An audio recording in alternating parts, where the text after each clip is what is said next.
And boom, we're live. The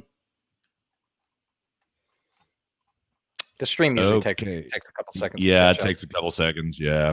Yeah. Oh, shoot. Yep, we are. We sure are. So we stopped this double audio. Got the proof stream up. Yep. We good to go. Cool. All right. How you feeling? You good? Let's do it, dude. All right. Here we go. I'm ready to rip roaring. All right. Womp womp. All right. Hell yes, dear listener. The HSP boys are back in the saddle once again for episode number 107. Thank you so much for saddling up with us. Prime number episode, dear listener. Prime number episodes go very well for the HSP boys, and we are certain that they go well for you too. 2 separate continents, 2 separate countries, 2 separate adult beverages just to make it fair, and 2 separate cups of coffee fee. 2 separate fat shamings, 2 separate mansplainings, 2 separate trails to the same inevitable conclusion. 107, dear listener. 107 is the 28th prime number. It is considered to be the twin prime number of episode number 109, which is immediately in our future in 2 weeks. The 107 exemption, dear listener, it is the fair use exemption to copyright law, which Luke and I were just discussing immediately before the show. We know a lot about that, exemption 107. But none of this really matters right now, dear listener. And why is that? Because the trail grows longer each and every single week. And 107 means we've got 107 miles to ride on this trail right here, right now. So let's not tarry. Let's saddle up and ride into episode number 107, which is in the house presently. Find us on Facebook and Twitter at Zero Gravity Med. Send us feedback at zero-gravity-media.com. Subscribe to us on Apple Podcasts, Stitcher, SoundCloud, and TuneIn, all 4 under Zero Gravity Media. There is no HSP presence, no Zero Gravity Media presence on Podbean anymore, dear listener. Leave us some feedback using the contact form at our website, zero-gravity-media.com/contact. And also, you can find us right here on YouTube. Look for Zero Gravity Media and our God tier, Zero G logo. Each week, Luke and I like to call out one city. And this city, the magic of this city is the city with the most HSP listens during the previous week. So without any further ado, the city with the most HSP listens during the previous week is... All right, our dear friends, once again, back up here at the front of this posse. Guess who we got, dear listener? Ponca City, Oklahoma. Dethroning Mountain View from episode number 106. Once again, welcome, Ponca City. You have found the right one. Way to throw down. Ponca City, Luke. Perennial at the front now, man. Yeah, dude. Perennial Ponca City. Perennial Ponca City. Perennial Ponca City. Indeed. Yeah. All right. So, dear listener, a couple of housekeeping items. I have received, Luke and I took last week off. We needed a break. Thank you very much for your patience, and thank you for joining us back this week. Luke and I have to be very careful this week because what we have referred to now as the Safe Harbor Day on YouTube has passed. That day was right after Pearl Harbor Day on December 8th. So, yeah, nice choice of words, YouTube. But dear listener, it is forbidden to discuss election fraud on YouTube right now. There is a strike system set up that we don't quite understand yet, and they will take your content down. Okay, Luke and I will still report the facts. Yeah, I'll say it right now, dude. I'm just saying, come out. I do not give a shit. If we get kicked out of YouTube, I'd literally, like, I'm not going to be silenced. That's complete horseshit, and I'm not. It is. I'm not going to allow that. If we have to go somewhere else, BitChute or whatever, I literally do not care. You know. Well, I'm glad that you said that because we do have a request from numerous dear listeners, including dearest listener, and it is exactly that. If we would broaden our platform base a little bit so that they didn't have to use YouTube. So there is some boycotting of YouTube going on within our listener base right now, and they want us to reach out to them in different ways. So, dear listener, ask and you shall receive. All Luke and I have to do is not listening to us because we're only on YouTube. That right is now. Correct. Yes, that is correct. Interesting. I didn't know that. Yeah. And you know, we've gotten, dear listener, overall the feedback has been really good. But the last couple of weeks, some people that surprised me were like, you know, bro, could y'all just go somewhere besides YouTube? You know, I'd really appreciate that. And so Now, dear listener, we're going to have to stream to YouTube because it is the most robust streaming platform that we can access right now. But uploading to, I don't know, any other platform, Rumble, BitChute, wherever. Let us know your feedback about where you'd like to find us. The one I've heard most often, Luke, requested is Rumble. So no problem, dear listener. Yeah. Okay. Yeah. No problem. So no problem at all. So it might be a slightly more compressed version of the video, but we'll all get through it. It's all right, you know? So, yeah. Man, we just got some in real-time feedback. Oh, yeah. As soon as I said the word shit, we lost like 7 concurrent viewers, like literally immediately. Really? Well, there you go. Huh. All right. Well, that was a learning lesson. Yeah. Well, come back, dear listener. So no, we know it's not you. Don't worry. We know it's not you. So. Yeah, we have such like mixed feedback on like using bad, like foul language. We do. Mm-hmm. Like some people, I mean, it kind of bums me out a little bit sometimes that like, you know, if my mom is like driving with the nieces in the car, she can't listen to us. So, but then we have people like write us in and they're like, dude, you sound refrained and held back, man. Yeah. So I mean, I don't know. I mean, Joe Rogan, they cuss like sailors on his show. That's like the biggest podcast in the world. So I don't know if people have more. If I could get like more feedback from like more people and not just like the few very loud vocal voices that we get feedback about that in both sides. If I could have more of a consensus understanding of what people like and prefer, that would be good. What up, Nate? Nate's in the house. Oh, hey, what's up, Nate? How's it going, man? Yeah, man, welcome. Thank you for joining, man. So, yeah, we actually had a request to swear more about a year and a half, 2 years ago, dear listener, from a very dear friend of mine who is in the ICU right now with Kung Flu. So, dear friend, you know who you are. I'm not going to dox you. Please get better as soon as you possibly can. And thank you, as always, for the feedback. We'll give you a week off the trail this week. Don't sweat it. It's not. It's not anyone I know, okay? Is it? You know of this person, but you've never met this person. No. So okay. Yeah. Okay. Yeah. So seriously, my old friend, feel better as soon as you possibly can. It's very concerning, and we miss you here on the trail. So yeah. So, well, that's all I've got for housekeeping, man. What's up with you, man? What's on your mind? You know, I mean, dude, everybody know. I mean, it's election, Christmas, Corona. Yeah. Literally, that's like the only thing happening in the world. Yeah. Yeah. Really quick. God, there's something else I was supposed to update about. I can't remember, but the lady that lives below us, man, she almost got taken out by Corona. Really? It was that bad? Yeah, I've been meaning to ask after her. She still hasn't recovered. She like she can barely walk on her own. Wow. So I think for her it was like the sort of thing, and this has been a month now. I think it was the sort of thing where it was like it kind of like permanently damaged her, you know? Yeah. So I hear it more and more frequently nowadays. You know, I've been told by my doctor that most of her patients don't make full recoveries from it, even if it's only as simple as never recovering taste and smell. You know, I mean, but think about that, dear listener. You get the Kung Flu, and then all of a sudden you can't taste and smell for the rest of your life. It's pretty terrible. You know what I mean? So, yeah, for sure. Yeah. So, I mean, man, I was thinking about this today. Like, you know what pisses me off? Like, okay, yeah, the Kung Flu is bad, right? But is it worth completely destroying like all that is Western tradition in property rights and philosophy? You know, like, no.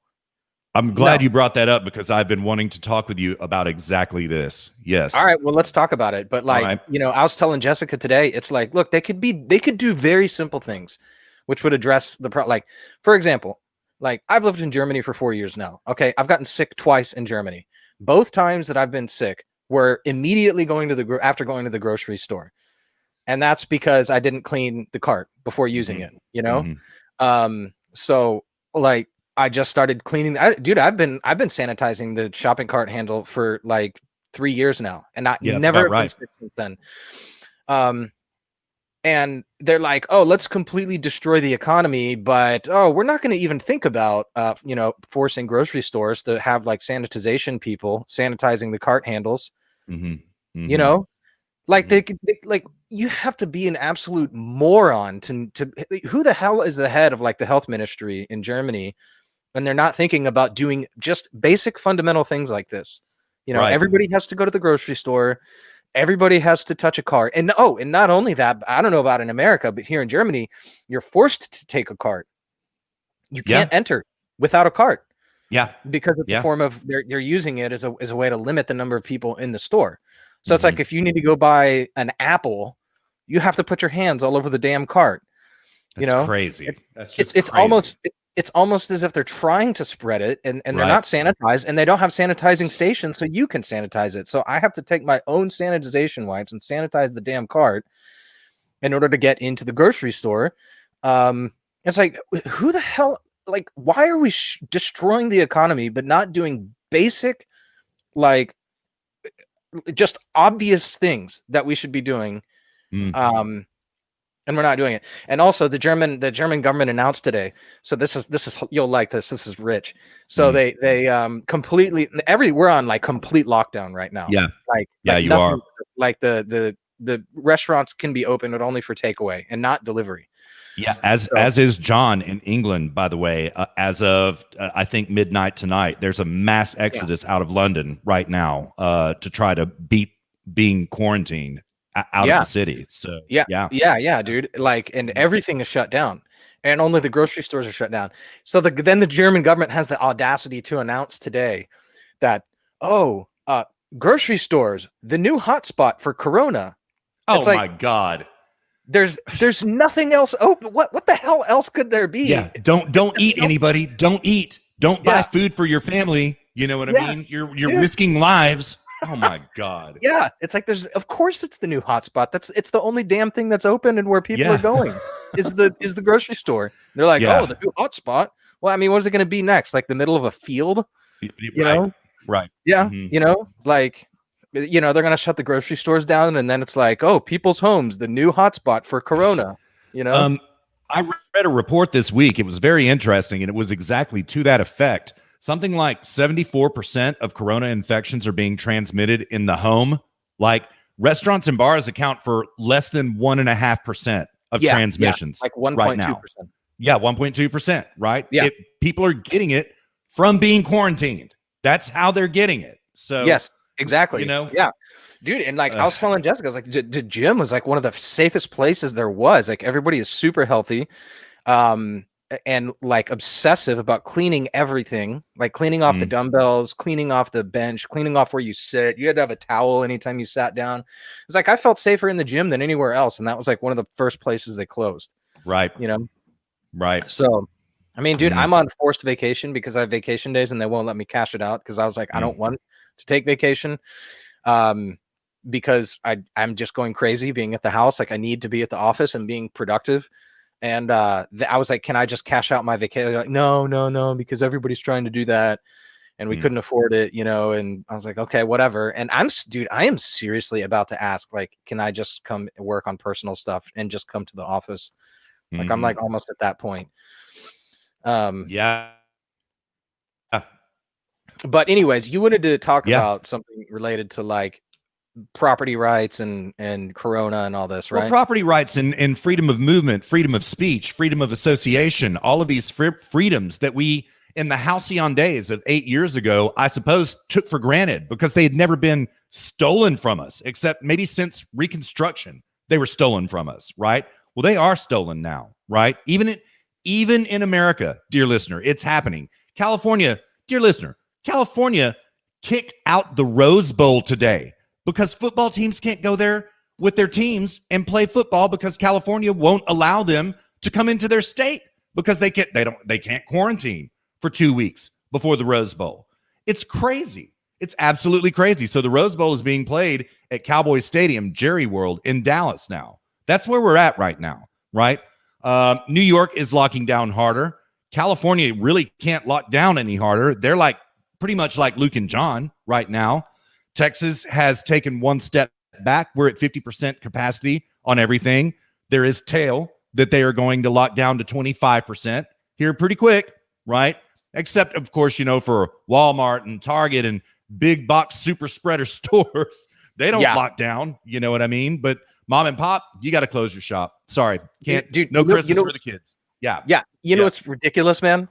They're in Germany. They're imposing this curfew, right? You're not supposed to be out of your house after 8 p.m. It's like, dude, if somebody told me 4 years ago that I'd be living in Germany and worried that if I'm caught by the German authorities out after 8 p.m., then they'd be asking me for my papers. Yeah, like World War II style. Like, dude, it's like seriously, it's like the only difference between now and World War II is there's not bombs falling from the sky. Right. And I don't have my son's not being drafted up and sent to a mass grave in Ukraine, but by some dictator in a city center, which is why we need the Senate and the Electoral College. But anyways, I don't want to go off on a tangent. But fair enough. Robert and I were talking about this yesterday, actually, about the story of man is a story of rural versus urban. It's like goes all the way back to like Sparta versus Athens. Sure. Even though Sparta wasn't like technically rural, but it was more rural than Athens. And it's like all of history basically that we have is city centers trying to dominate over the rural areas. Like in World War II, in the years leading up to World War II, do you think like some family living in a village, they've been there for just so many generations they can't even trace their family back beyond that little village? Do you think they give a shit about what some politician is saying on the news that day? Right. No. People don't even understand like how in their own little world like the villages are all throughout Europe, and that's like most of the people.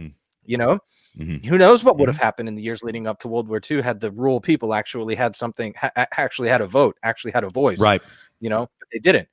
And so World War II is just Hitler would just and the Nazi Party would just draft up like thousands of young men, torn, crying from their mother's arms, and then sent off to the Hitler Youth. And by age of 18, they're in a mass grave in Ukraine. That's what happened to one of my wife's family members. Exactly. That's exactly what happened. And I know that because I even found a little online. I found a website where you can research the remains of German World War II soldiers whose remains have never been repatriated, and I actually found where he was the buried. mass grave. And I'd like to take Jessica there at some point to visit that in Ukraine. But anyways, so that's like the story of civilization is rural versus urban. And there's a lot of other stuff that goes into it too, philosophy, of course, and this sort of thing, and military history and whatnot. But when you talk about conflict, that's what we're talking about. And it's just hilarious, like going back to this, the locking down again, like, they've imposed these curfews now in Germany, so you can't be outside from 8 to 5.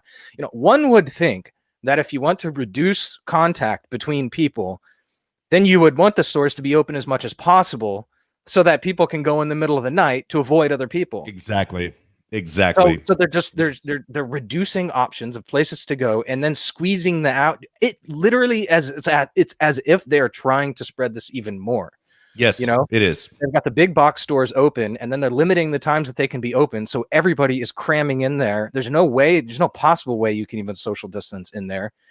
It's as if they are trying to spread it. I'm not saying that they are. I'm not Alex Jones over here, but like, I'm just looking at the writing on the walls. I'm like, dude, how is this not making it worse?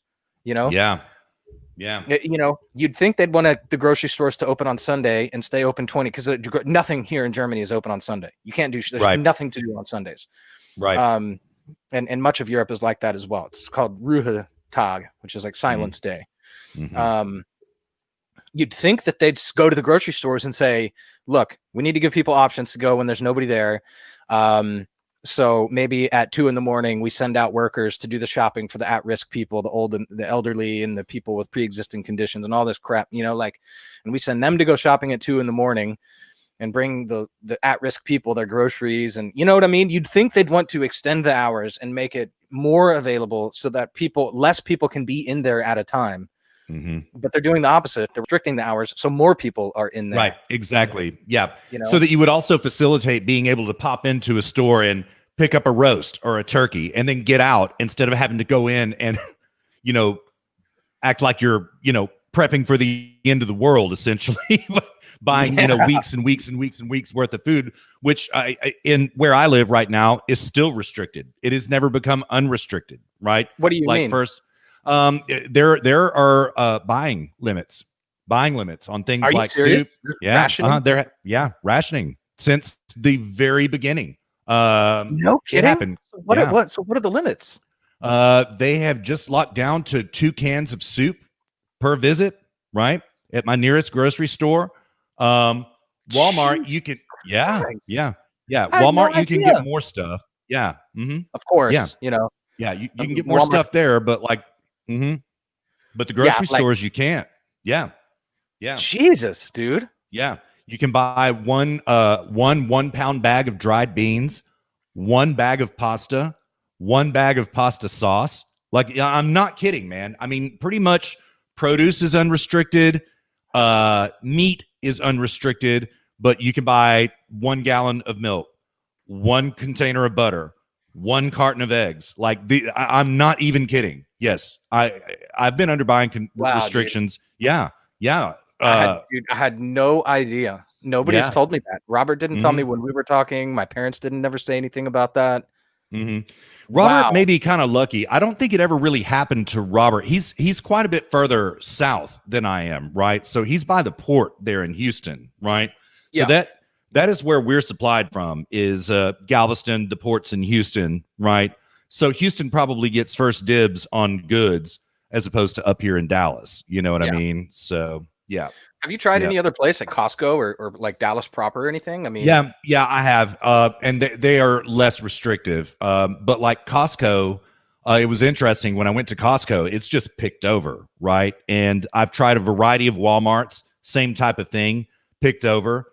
And also what's happening at Walmart is, I started buying stuff before the virus ever got to the United States. As soon as I heard it was in Wuhan, I'm like, okay, time to go buy some bug out supplies. So I went and bought a bunch of canned goods and all that kind of stuff. And I'm glad I did, because you can't get them now, right? But since that time, and I went to Walmart to do it because it was just easier and cheaper to do it that way, to go drop $200 at Walmart and somewhat fill up your pantry, right? I would say about 40% of the things that I would buy, right? Like chunky beef stew, pasta, powdered Gatorade, dried beans. You just can't get these at Walmart anymore. You can't get it. Yeah. Dude, that's fascinating, man. I had no idea. Yeah, it's weird. It's hilarious, dude. Yeah. So, yeah, this shit's getting old, man. I mean, remember, it was like, oh my God, we got to lock down for 2 weeks and flatten that curve. You remember that, Dr. Burke? Oh, yeah. Flatten that curve, flatten that curve, flatten that curve. Remember 30 days to flatten the curve. Yeah, bitch, it's a damn near a year later now. Thanks a bunch. Appreciate it. It. Mean it, So, and John and I kind of go back and forth about this, right? And I understand his point.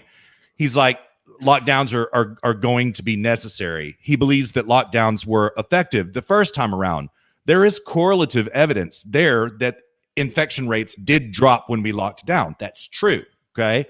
There is no causative evidence about what exactly was it about locking down that caused infection rates to drop. We have no idea. No idea, And I don't remember. Did I say on the last show about my coworker in China? Yeah. Oh, 2 shows back. 2 shows back. 2 shows back. Yeah. I'll then just say it briefly. I gotta pick. This is something that really irritates the shit out of me.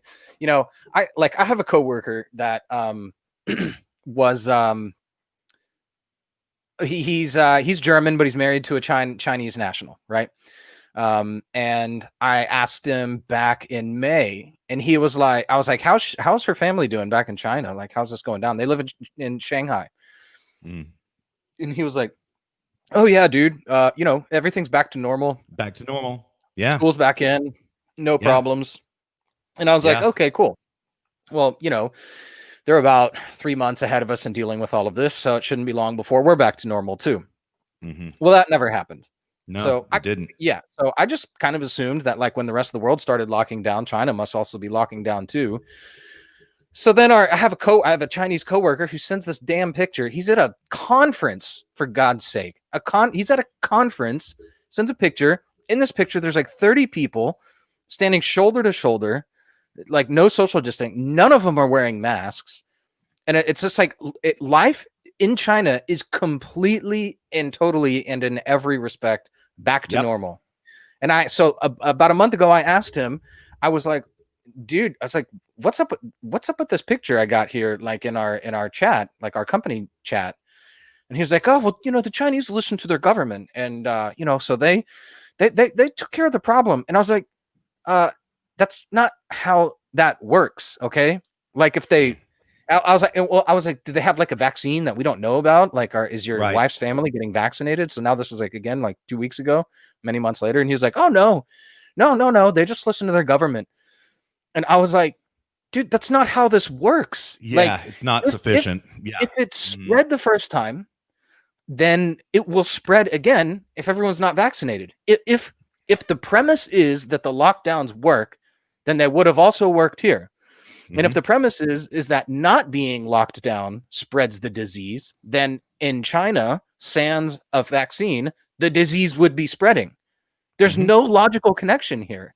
And he was like, oh, I don't know, man. I don't know. I was like, dude, like China, and then like I have other people telling me like, well, you can't believe the Chinese government. I'm like, I'm not talking about the Chinese government. I see it with my own eyes. I see it. They're not locked down. They're not social distancing. They're not wearing masks. And they're completely back to normal in every respect and have zero problems. Yeah. And they're not being vaccinated. So if lockdowns worked, they would have worked here too. See that none of it makes any logical sense. Yeah. That's just it. Like we're literally doing, okay. All right. Let's say that infection rates dropped when we locked down last time. Okay.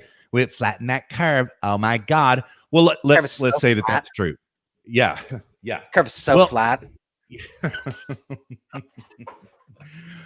Dear listener, we are attempting the same strategy that did not work last time. In fact, the same strategy, according to what I'm reading right now, and I do have sources pulled up for it.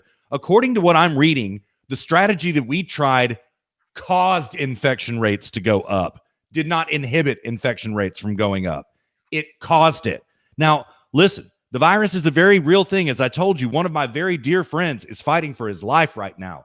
I do not want to say for a moment that it is not very serious. It is very serious. But is it worth everything? Really? Luke, it's not. It's not worth everything. Dear listener, who among you had a hard time getting the gifts that you wanted to give to your loved ones for Christmas this year? I did. There were about 5 things that I wanted to get my loved ones that you just can't get. You just can't get. There's no supply chain existent anymore. It's destroyed. It's completely destroyed. Yeah. I mean, hell, I can't get dried beans again. Dear listener, stop and think about that. Right? Yeah. I mean, it like, again, like, this like whole rationing thing, it almost ensures that you have to go expose yourself more, It does. It does. Absolutely. Yeah. Yeah. You would think like, okay, let people buy a bunch of milk. I mean, this is the classic, like, emergency scenario for like Uber, right? There's this whole argument that's like, oh, Uber's gouging prices after the hurricane, hurricane relief. And then Uber's over here gouging prices. No, it's assigning a price tag on how valuable somebody's need to get somewhere is. And guess what? I mean, I remember living in San Francisco on like a Saturday night when Uber prices, Lyft prices would be out of like sky high. Sometimes I'd be in an Uber and like I would be talking to the driver like, oh, cool, man. So you from the city or, where you live? And they'd be like, oh, no, I drove in from Sacramento. Yeah. They're like, yeah, I drive in every Saturday from Sacramento because I make like 3 times as much money. Like it's called a price signal. And like the higher demand, this is just basic well, it's not basic, but it's pretty basic economics. Like the higher the price due to demand, that calls for an increase in supply. So if a bunch of people rush to the store and buy a bunch of milk, everybody goes, oh shit. Like, let's ramp up milk production because everybody's buying up milk right now. And then if you buy 4 gallons of milk and then freeze 3 of them, then I guess you can freeze milk, right? I don't even know. No, you can't really do that. Wow, So, okay, but that's a bad example. yeah. But I mean, that shows how much I know Mhm. about milk. But Mhm. I thought you could for some reason. But Maybe I don't know. You can make ice cream, so shoot, I'm maybe you sure there's can. I don't know. Yeah. I'm sure there's a lot of mothers listening right now going, "Yes, you can freeze milk." Yeah. Screaming. Yeah. Yeah, if there's any moms listening, post into the chat. Tell us if you can freeze milk or not. Yes, But please. Yes. yeah. Anyways, it just calls more supply. But no. We have to ration so that way, more milk isn't being produced, and it means you have to go 4 times to the grocery store for milk instead of once. You know, Mm-hmm. Yeah. so And you've got the dear worst of listener, both worlds. I was going to say very quickly. So what you said earlier, you've got the worst of both worlds. You got everybody transmitting inside their household, and then you're rationing, so they're constantly having to go to the grocery shop and spread it even more. It's like, I swear to God, dude. Yeah. I'm not Alex Jones, I know. but I swear to God, I'm looking at the logic here and how everything lines up, and it is almost as if they're trying to create a recipe by which to spread the virus as effectively as possible. Yeah. Don't think I don't have those thoughts, man. Because, dear listener, what they've also done, especially in the case of like Luke and John, for example, they have restricted available time, our most valuable commodity, right? So there is no time with which to spend. There is no time which to spend to use to go get these goods. That has been restricted, okay? Completely restricted, right? And so what you do when you decrease available supply, in this case, this commodity that we're talking about, time, right?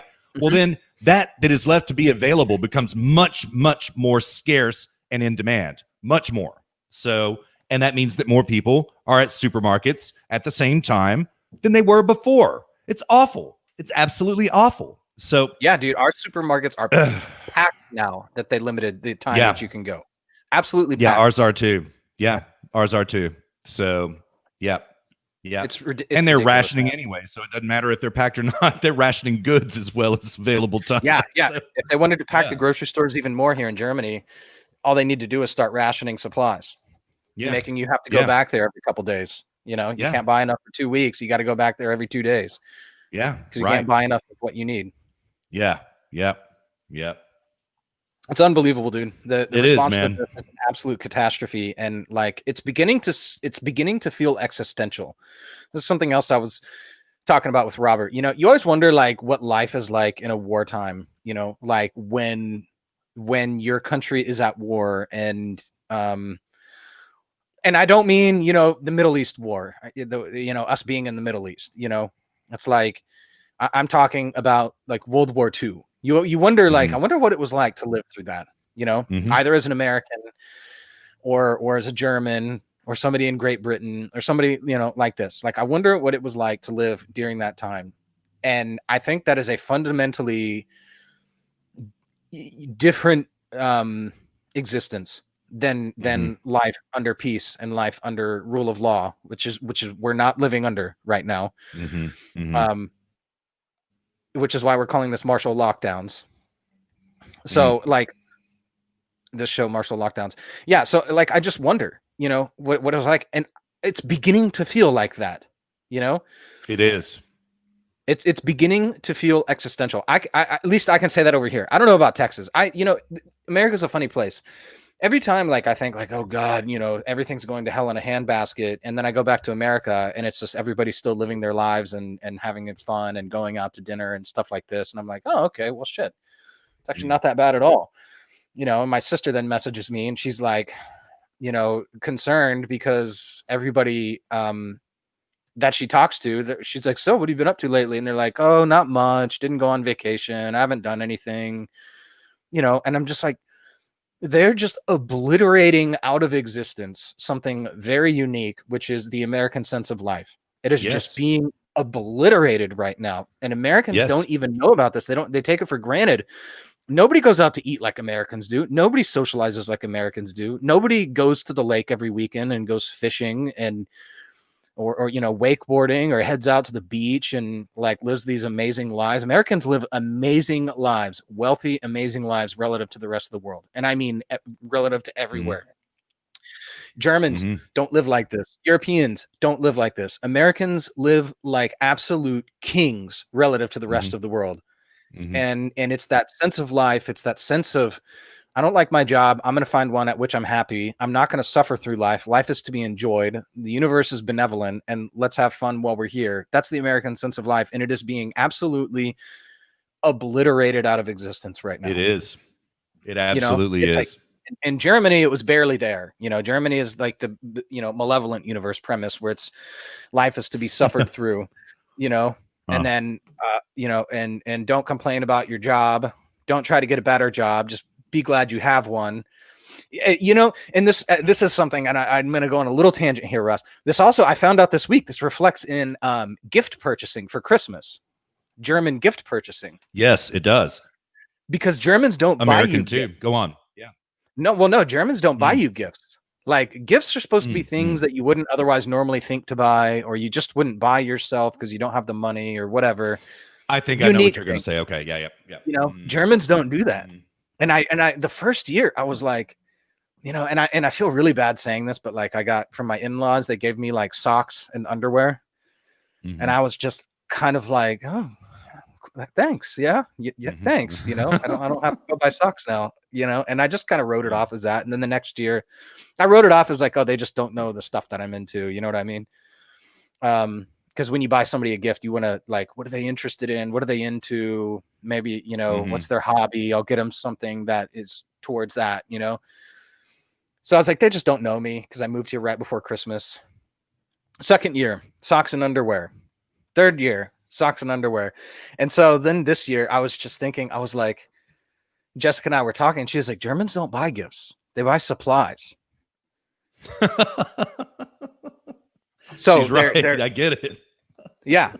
So it's like this whole mentality of Americans are like, oh, let's be benevolent to our fellow man and get them gifts and stuff they wouldn't otherwise get. Germans are like, no, life is suffered through.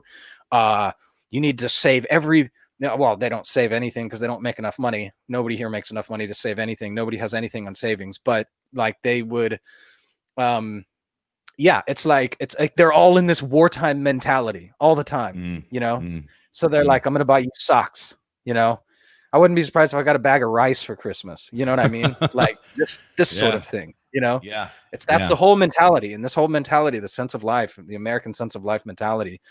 Yeah. Is just being completely obliterated right now. It is, man. And well, first of all, dear listener, what I was going to say is that it seems right now, the numbers aren't out officially, but holiday sales are going to be shit this year. Absolute shit. Okay.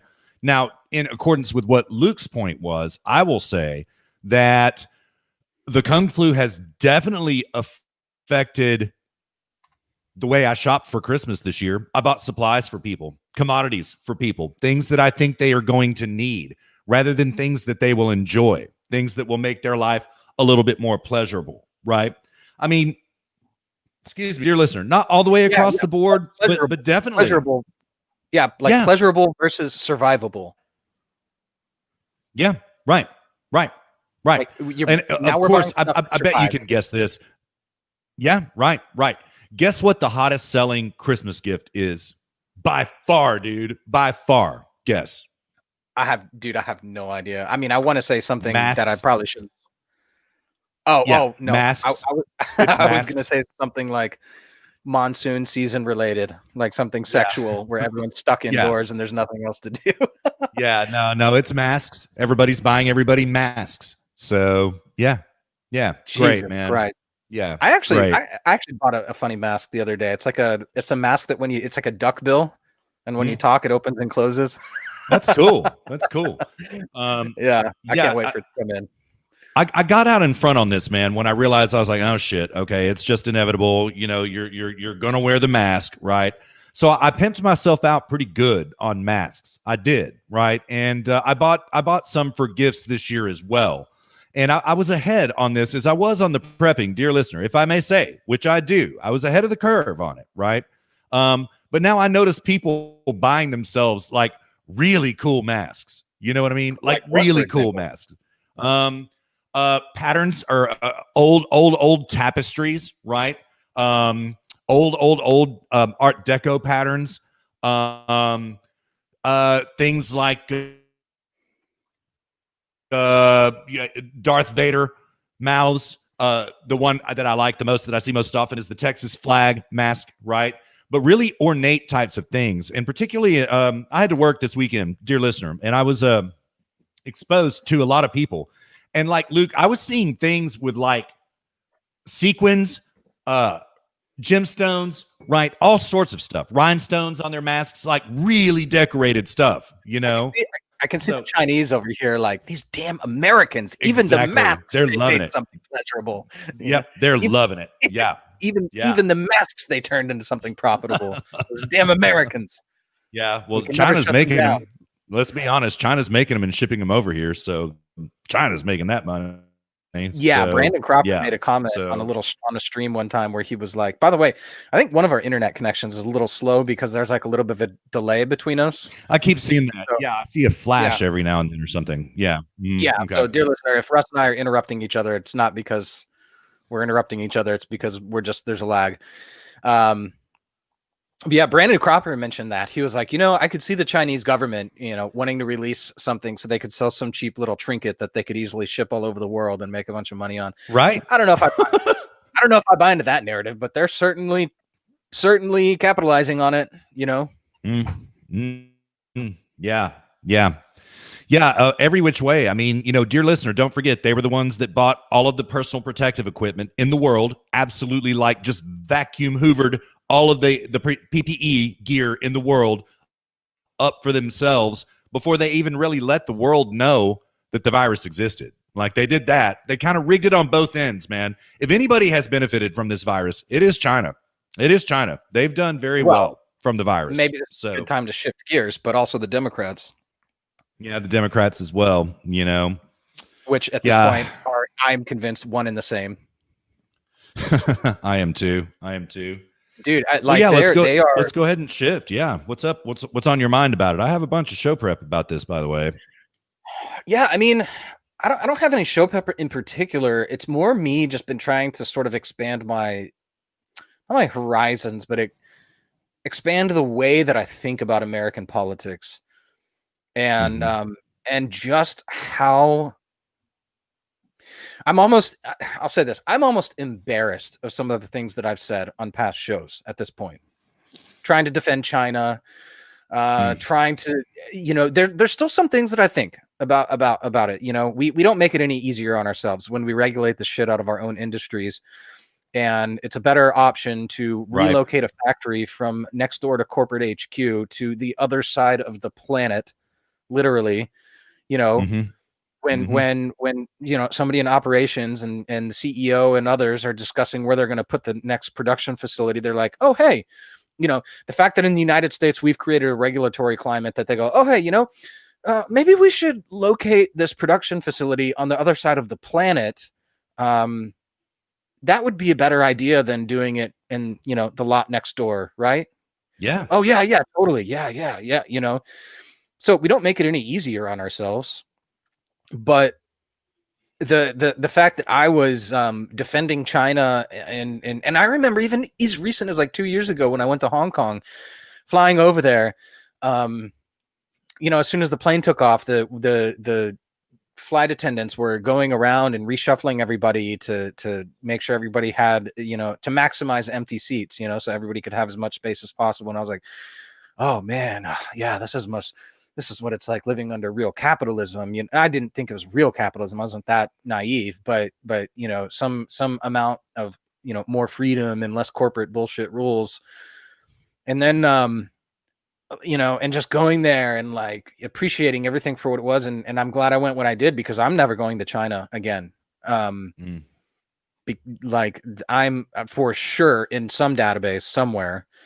And whether they've linked that up with our show or not, I don't know. But yeah, I would like if my company asked me, because we do a lot of work in China, if they asked me to go to China, I would legitimately tell them, no, I don't feel safe going at this point. Because like when you fly in and out of China, they take your picture. Like we connected in Beijing on the way to Hong Kong, and like they make you go through customs even though you're not leaving the airport, and they take your picture and file you in this database. So I am definitely in their facial recognition software, and you know, if you're in China and you don't follow rules on a crosswalk, you're, a couple blocks later, you're up on a big screen telling people to shame you with your picture on it. Yeah. It's absolute insanity. And I don't know, man. I'm just like, I know so much more. My horizons on China are so much more expanded now than it was a couple years ago, that I'm almost embarrassed. Like 2 years ago when 2.5 when we started the show, like how I was so, because you and I would get into arguments about this on the show. And it's like, dude, they are just, they are an evil country. I think if Trump can get elected, I think it would be a prudent decision almost to entirely and completely ban all business with China. Couldn't agree more. That's exactly what needs to be done. Yeah. If like all the, you set us up the bomb like this. Yeah. We don't like do business with you for 100 years, period. Yeah. Like if we can prove that all this shit actually happened in a court of law. I'm not just saying Trump, like, okay, martial law, boom, banned all business with China. That's not what I'm saying. But like, if on the other side of this, it comes out that Trump's still president, I think Trump should at least entertain the possibility: is China still a country with whom we should be doing business, or are they truly an enemy power? Absolutely. I think that decision, I think the conversation needs to happen. Yeah, couldn't agree more. Especially after the developments of the week. And specifically, dear listener, 2 things have happened. There was a colossal leak of Chinese Communist Party members that happened last Sunday. It's 2 million people that have infiltrated everything, and they work for the Chinese Communist Party, right? In particular, we're talking about companies like HBC, a lot of the other usual suspects, right? But they've influenced, or rather penetrated governments as well. They've infiltrated governments. And these are people that report to the Chinese Communist Party. Dear listener, it's been going on for 40 years now, 30, 40 years, right? So there's that. The other thing is, for which Russia took the blame. Dear listener, the Secretary, or rather the Treasury Department, got hacked this week. That is some serious shit, okay? Who is under the Treasury Department? The IRS, okay? We're being told, oh, nothing of consequence was stolen, blah, blah, blah, blah, blah. You know what? That's bullshit. The fact that leak happened is awful. That a government agency can be leaked. It was leaked through some security software called SolarWinds. Dear listener, this is awful. And they're saying that it is Russia. And I've heard precisely one credible argument to that effect to make me think that it was actually Russia as opposed to China. The link was such that, or rather the argument was such that, this is the kind of shit that Russia does. This isn't the kind of shit China does. China does the kind of shit where they release a bioweapon, okay? Russia does the kind of stuff where they hack your databases and financial records. It's 2 different strategies going here. Okay, maybe. So, but it's explosive stuff, dear listener, and it cannot be understated about China is at war with us. Whether or not we respond to them to be in war in them in kind, they're at war with us. And it's not personal. It's not just us. It's the whole world.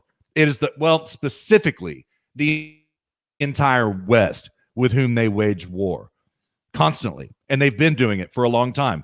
They want to be the ruling empire of the world. And they do not intend to be benevolent once they accomplish that. Yeah, and going back to like me trying to expand my thinking on this a little bit, the Democrats are totally sold out to China and compromised by China. Yes, they are. Yes, provably. I'm sorry, you can't look at the evidence right now coming out. If you don't see the evidence, and I don't know, maybe you don't know about the evidence. Maybe Russ and I are plugged in to the extent that we just kind of take for granted that everybody knows what's going on. So if you don't know what's going on, say in the chat, like, tell me, I don't know what the hell's going on. But we showed a video of a guy purchasing ballots from China. Yep. Hundreds of thousands of these ballot drops. Those came from China. Those were printed in China, shipped over here. They came from China.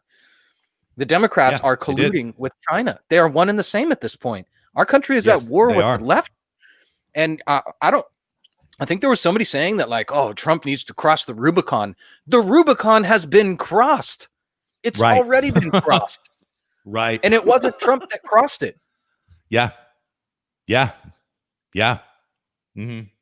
You know, this is like, you know, when you're attacked by an enemy, you are, and you retaliate, you're not morally culpable for anything that happens at that point, because you've been obligated to do. Somebody else has morally obligated you to respond so as to destroy them. Now you have to ask yourself, am I morally in the right? This isn't a Nietzschean argument, which I'm saying that just, you know, will is everything, you know, will to power is everything. I'm not making the Nietzschean argument here. I'm saying you have to make sure that you are the party that's in the right, not on the right politically, but you are morally in the right. And if you are, you don't bear any moral culpability for anything that happens once you've been attacked by another power. And this is at the personal level and individual level. If somebody punches you in the face, they've morally obligated you to do something about it to make sure they don't do it again. And if, you know, whatever happens at that point, you're not responsible at that point. And this is what our system of law was supposed to have been founded upon, which is, you know, trying to get law, you know, individual rights in line with morality. Okay. So, like, that the left has done this, and let's just assume for the sake of this conversation that we all agree that they have, because I'm sorry, dear listener, if you don't know, again, comment, we'll break it down again. But if you've been listening to the show, you should know at this point, it is so abundantly clear and obvious. You have to be a moron. You have to be either ignorant or just totally intellectually dishonest to not think that the election was stolen at this point, given all the information that we currently have. Okay. The Rubicon has been crossed, and they crossed it, and now we have to do something about it. What that is up for conversation. You know, that is another conversation. But Trump isn't. If Trump does something like martial law or something like this, I don't know. This is not. He's not morally responsible, and we are not morally responsible for those of us who do recognize it as having been stolen. They are morally responsible for us having to take that path, by forcing us to have to take that path. That's their moral responsibility, not ours. The Rubicon has already been crossed, and it wasn't Trump. Yeah, and absolutely. Or I should say, and it's not going to be Trump that crossed it. Yeah, right. And also, anybody at YouTube considering taking down our content because of what Luke just said, Luke is quoting others right now. This is not spinning on our channel, right? This is out. The fact that you censor this really sounds a lot like China, YouTube. It really does. It's a very Chinese tactic to censor speech. So I told Russ before the show, I was like, man, I'll feel bad if we don't get this taken down. That means we didn't do a good show. Yeah, that means we sucked. Yeah. yeah, totally. That means we held back. Yeah. Yeah. But dear listener, Luke and I have been detailing. Go ahead. I was going to say, you know how they, yeah, sorry, that was another lag. You know how they do the, when you post a video on YouTube, they ask you if it's like for over or under 18 people. Like, is this for children? Yeah. So they can make sure to not show it to kids. They should do one where it's like, is this for Democrats? Right. Is this for children? No. Is this for Democrats? Nice. No. Okay. Yeah. I mean, really, I guess that would be nice. That would be very nice. You know? Yeah. Right. But dear listener, Luke and I have detailed all of the malfeasance of China for quite some time now. Oops, sorry about that. If you don't believe us, go look at the list of leaks. We can put a link into the chat. Okay, go look at the list of leaks of who is on that list from the data dump that happened last weekend. Go look at that. It's 2 million names. You will be astonished. Go look at Hunter Biden's laptop and find out and learn that they have purchased and expect returns on their purchase the president of the United States, presumably the president-elect. They have invested their money well, and they expect a return on that investment. Totally. Yep. Don't believe us. It is not. It's exactly what Luke said. It is willful ignorance or just flat out stupidity. And I mean, not to mention, dear listener, look at the way the story was suppressed in the lead up to the election. It broke about the third week in October, something like that, 2-3 weeks before the election. Nobody would print it. Nobody except the New York Post, the original breakers of the story, would print it. You were not allowed to post it on Twitter. You were not allowed to post it on Facebook. It was suppressed because it would have harmed the candidate which China has invested in. A lot, in fact. A lot. So... yeah, like literally everything Trump tweets, if you go to Trump's Twitter and look at it, like literally every tweet is a sublink that Twitter embeds below Trump's tweets, was like, the claim about these election results are in dispute. Please click here to learn about what sources are saying. It's like, really? Like, do you think somebody's going to be like, oh, wow. Somebody following Trump on Twitter is going to be like, oh, I didn't know that was in dispute. Let me click on this link and go read about it. Right. Jeez. Yeah, right. It's right. Are you it's kidding? unbelievable. It's in dispute? That's the President of the United States. Yeah. How yeah. No.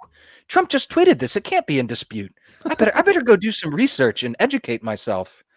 Like as if anybody actually does that. Right. Christ, man. Twitter. Yeah, I know.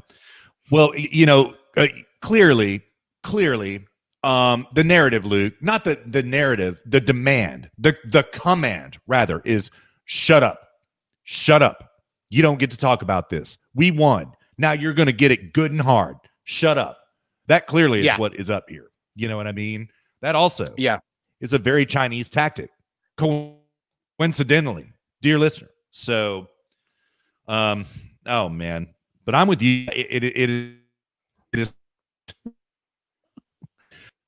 the Chinese Communist Party and Democrat right now. It is really hard to differentiate. So totally. And I don't know where I don't know, AOC, I don't know where she's at on these things right now. And her people. She is one thing I tell you, she wanted to be on the Energy Committee and she got denied. So she does not have an inside out to pass the Green New Death. She was denied her committee request. Lol. Dude, I think it's next funny, time, man. honey. We should break here in a minute. But I think it's hilarious that like the moment Biden was president-elect, even though he's not technically, morally or technically, the moment he was like president-elect, like he just like totally, she's like, okay, see you later, BLM, see you later, Antifa, bye, AOC. Like, man, he really did. Dear listener, overall, his appointments are the same corporate leftist, like neo-capitalism state capitalist appointees that Obama's were, and Bush's for that matter, right? It's a continuation of Bush 2 and Obama. Yeah. Unapologetic swamp, big business, corporate, everything Occupy Wall Street asserted to have stood for, like literally, dude, unapologetically, like, and the next day it's like, okay, see you later. Thanks for the support, guys. Yeah. It is absolutely effing hilarious how he boned them. Pardon my French, dear listener, but he did. It's actually comical, man. It's comical. It is. Yeah, it is. Yeah. Dude, he's just like, okay, back to you the usual. Yeah, and man, AOC's out squawking this week all kinds of stuff about like, Nancy Pelosi and Chuck Schumer need to go. Joe Biden's appointments are awful. She doesn't get her committee seat. Dude, it's hilarious, man. Boy, it's hilarious. I mean, it is. It really is. It really is. So, careful what you wish for. Yeah. I'll tell you what, man. Let's go to break. But when we come back from break, I want to talk about, this reminds me, I was thinking this week about how, you and I have said that the reason Trump got elected and the reason it's worked out so well for all the reasons which we've mentioned over the course of the last 106, I should say, shows, is that the right melted down in time for the 2016 elections, that melted down during the primaries and not the generals. Right. And the left is still to this day melting down. Yeah. And I'm actually questioning the first premise that the right melted down. I don't know. I am too. I don't know. I am too. That is an intriguing topic. Yeah. That is an intriguing topic. Because I'm taking a step back on that premise. I don't think they've fully melted down yet. Yeah. Let's talk about that when we come back for the break. I couldn't agree more. And they're going to pay the price for it too. So, dear listener, much to get to in a stacked segment too. You can believe that. So, Luke, we got a choice to make here, man. I've got audio break narrowed down to 2. There was a great interview from both Sidney Powell, which I'm honestly concerned to play, even though it's on YouTube, and also from General Flynn on American Thought Leaders. Dear listener, you need to get on that. It's Epoch Times. They say Epic Times. Luke says Epoch Times, but apparently it's Epic Times now. That's what everybody says. So I guess I'll start saying it Epic Times now, but that defies my entire education. American Thought Leaders on Epic Times. Fantastic show. It's not a podcast. It's an interview show, right? And they ask some really great questions, and it's really great content. So, Luke, I am going to toss it to you, General Flynn from American Thought Leaders, or blonde waifu of the week last week, Melissa Carone. She gave further testimony on December 16th of this past week about the election fraud that she saw. Of those two, which would you prefer? Oh, man, 3D waifu Melissa Carone based in Redfield. Okay. I'm trying to. I don't know, man. It's tough, dude. I know. That's a tough one. That's a tough one because we know what we basically know what she says, but there's the other aspect of it too, is that the way she says things, it's really entertaining, right, dude? So there's that. Yep. I think we should do 3D waifu based red pilled Melissa Carone. Okay. All right. We'll do it. And I'm going to, dear listener, I'm going to zoom about halfway into her testimony where things start getting good. It's good stuff. And, and in classic form, she's got her secretary glasses on and her blonde hair all put up and bright red lipstick. I mean, you just like, dude, she's fit for a meme. Yeah, she is fit for a meme, and she is also fit for war. Yes, man, she's ready to go to war. Yeah, you know. Yeah, dude. Yeah. Oh man. Yeah. Let's do it. It was so funny. Yeah. Okay. I hope that I picked this up. You want to take also 10 minutes, usual 10 minutes, 15 minutes, something like that. About like that. Yeah. Let's do 10. Let's do 10 minutes. All right. I'm enjoying this. I'm boring, so let's do 10. All right. Sounds good. There is a part in this testimony that she gives where she was like, I was telling you about the guy from Texas last week. I realized that he was from Tennessee, not Texas. But those people just annoyed me so much. I was not thinking straight. Oh my God, dude. I love it. So good. Yeah. She is so good. So, all right, dear listener. Well, we have made it halfway down this 107-mile trek. We hope you're enjoying it as much as Luke and I are. Luke and I are going to go top off beverages and do our usual 10-minute break, and we're going to be back at you before you know it. In the meantime, enjoy Melissa Carone. Be back in 2 minutes. Well, 2 minutes and 2 seconds in the words of Chuck Woolery, but really 10 minutes. See you in a minute, dear listener.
All right, dear listener, looks like we're having a little bit of a technical problem here right now. Sorry about that. Let me see if I can fix it for you here real quick. Luke very handily and trustily just realized that no audio is playing on the stream. Thank you very much, Luke. Really appreciate that for the heads up.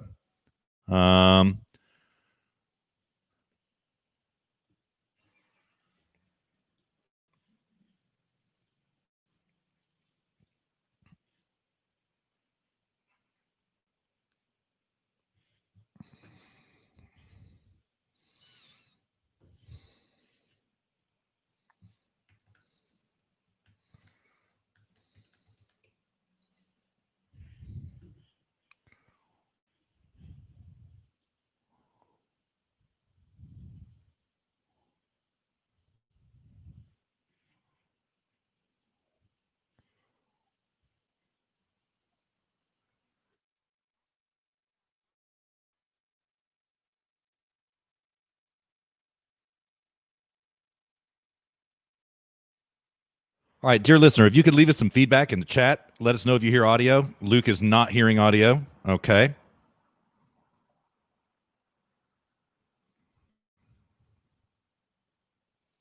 We would most appreciate that if you could. Yeah, I got you, man. I got the stream playing right now, so I'll let you know. All right. Live production, dear listener. Yeah, growing pains.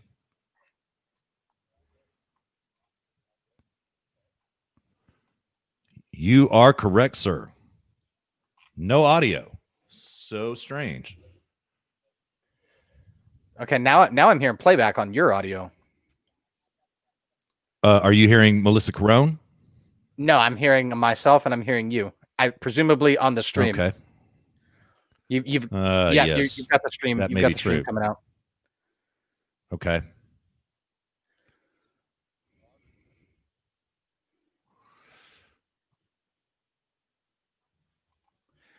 We're working on it. Yeah, we're working on it, dear listener. Sorry about that. All right, let's go with just an entirely new browser, and let's see what happens now.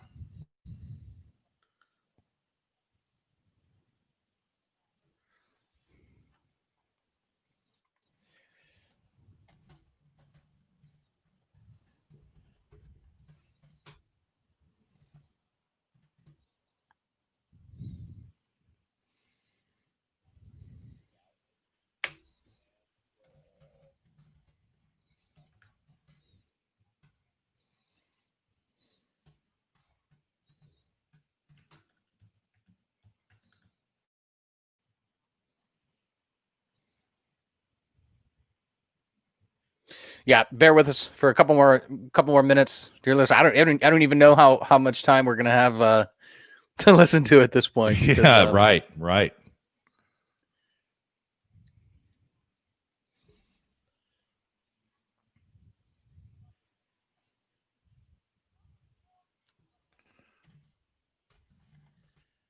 Sit in court. Man, that's a shame.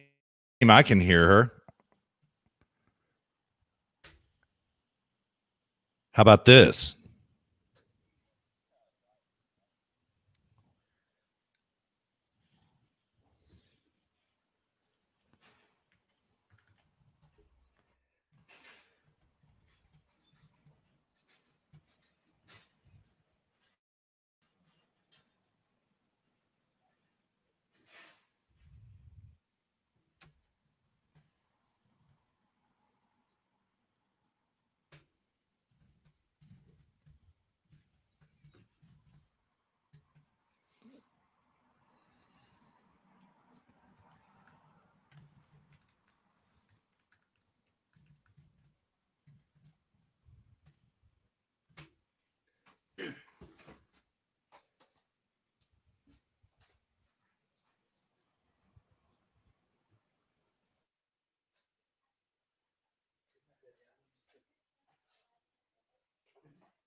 Okay, dear listener, just bear with us for a second. Sometimes live production can be a little bit difficult. What's happening is Russ has a very specific program that he uses. He had to jump out and back in. I think we might just pull the plug on the audio break right now. I bet audio is now working, isn't it? I even have an email in my phone that the man who hired me from Dominion stating. No, I'm hearing no. I'm hearing the stream also again. Okay. Close the stream on your side. The stream is closed. There is no stream. Okay,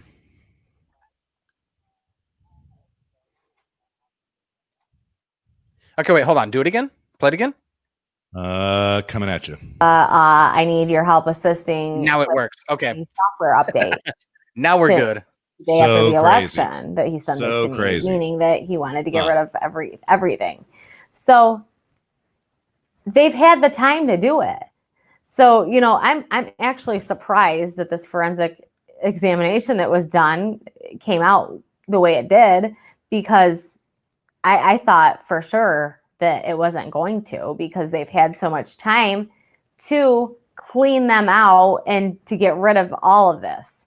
But I mean, you know, we could only pray that, you know, that this didn't happen, and they could get a hold of the right machine or the right server that still had this information on it, or maybe it was backed up somewhere. But they also said that the city workers that were there at the TCF center had no idea how the tabulators. He said that the city officials had absolutely no idea how the tabulators or adjudication hardware worked. It was Dominion employees that were responsible for assisting with all Dominion hardware. The city officials that were there.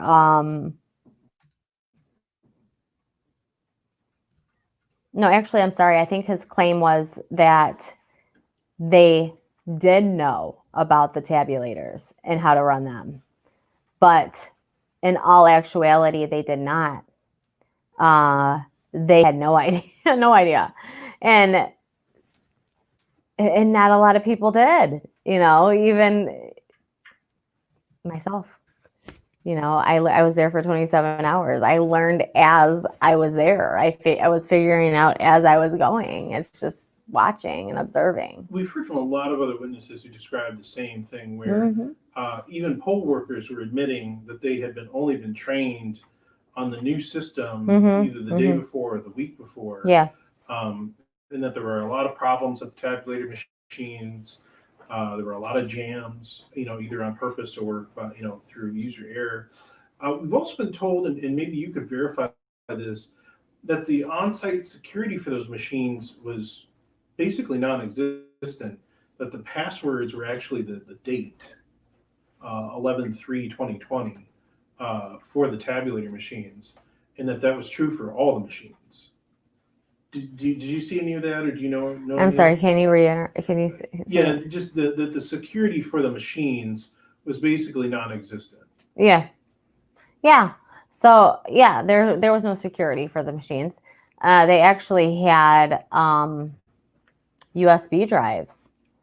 USB drives.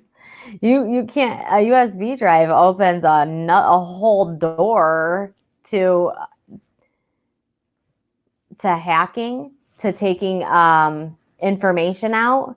You plug any device you want into it and just pull all the information out of it, or put information into it. You can do anything you want with a USB drive. Right.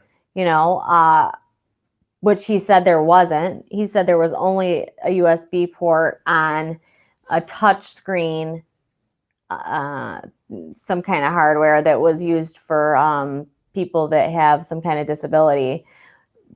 I personally don't know what he's referring to, but I do believe 100% that I did see USB drives on the tabulating machines. Now, another thing he said was that these tabulators, do their job, and the ballots that don't go through them because they're mail-in ballots get sent over to the adjudication process, in which after that he has no control, right? Well, okay, in which after that maybe he has no control. He does provide the adjudication hardware, but the city, now here we come in with the city officials, Daniel Baxter, that picked the people to do the adjudication process, which were both Democrats. It's supposed to be a Republican and a Democrat. It was not a Republican and a Democrat 90% of the time. I heard one conversation that two women, one of the women said to the other one, "Are you a Democrat or Republican?" She said, "I'm a Democrat." The other one said, "So am I." And they sat together. I watched that with my own eyes. So I can only imagine how many times that happened.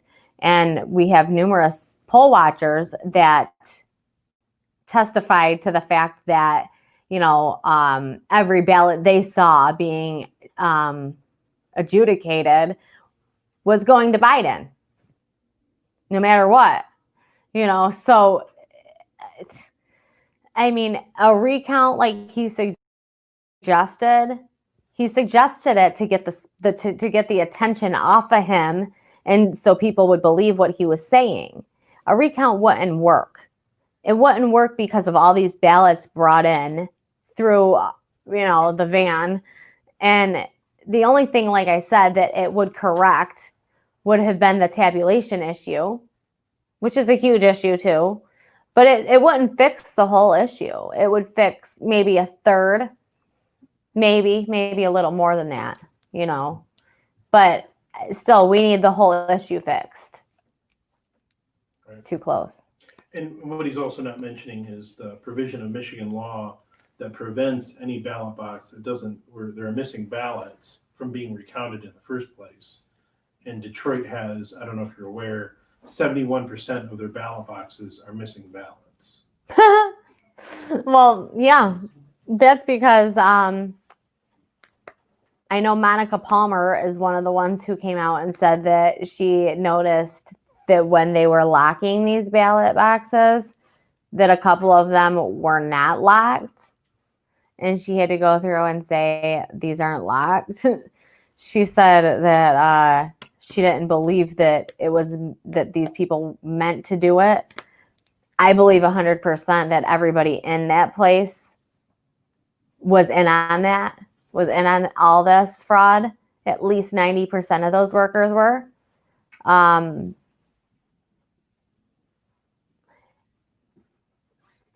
When you are at a ballot counting center, and the biggest election of our lifetimes is taking place, you would assume that one person, at least, would say to another person, "Who's ahead?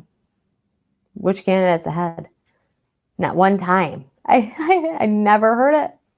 Never heard it, because they knew who was going to win. Well, and the only way they could have known is if those machines were networked, right? Right. Now, and they were cheating. There were other eyewitnesses who noticed that they were networked and that they were connected to a broadcasting modem. Did you witness that yourself? So I witnessed that on the bottom of the computers. So the adjudicating machines were the tabulating machines were sitting next to just a monitor, that gave the option to discard or rescan. What I did notice is that there was a connection in the bottom right-hand corner, some kind of a network connection. I wasn't allowed to touch the hardware, so I wouldn't have been able to verify it, but they were. online. And then our Alright, Dominion Matt, machines. What was the image cast picture with that modem and that it needs to be hooked up to a Okay, let's try heater that. pedal? I'll try that. I'm sorry. That's okay. Are Dominion machines capable of being networked? Absolutely. Are they capable of being connected to the internet? They sure are. How do you know that? This picture. I need you to get up. Thank you. So this came directly from a binder I was given, like I said, from Dominion when I started. This is just one page. Yeah, there's numerous pages, but I'm sorry, his screen's just a little bit dirty. So these machines right here, it says the ImageCast Central scanner is paired with a configured workstation computer running the ICC ImageCast Central application. Multiple systems can be connected to create a network scanning environment. And then it says number 1, 2, and 3, and number 4. Number 1, ensure that the scanner, which is the tabulator, is connected to the ICC, the ImageCast Central workstation, with a USB cable. So that's the tabulator, and that is confirming that there is a USB port in it. Right. And the ICL has a modem in it, which is on the audio. Right. So right. Which is the tabulator, correct? Which is the tabulator. Yeah. So each tabulator has a modem in it. And that's why they were on the audio that I have. David Stull says, do not open these tabulators in front of anyone. The reasoning for this is because they had modems in them connected to the internet. So this also says, ensure that the workstation is connected to the network switch with an Ethernet cable. Number 2, power on the scanner, which is the tabulator. Number 3, power on the workstation, which is the monitor. I'm sorry. Number 4, for the Windows home screen, locate and double click the ImageCast Central application shortcut. Okay, so right there tells you that these were connected. They were connected to the internet. It tells you there's a USB port, which he denied, in the tabulators, and there's a modem in them because I have that on audio. You just sit down. Yep. Sorry. Thank you. Okay.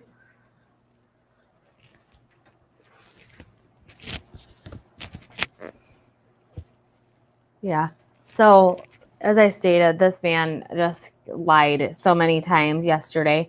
And, you know, to have 15 days to come up with a story and to try to debunk all these allegations, sworn affidavits that people, you know, are risking their lives signing, stating just for America, you know.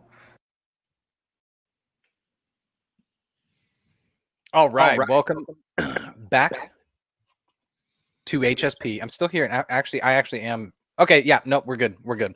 All right. Good.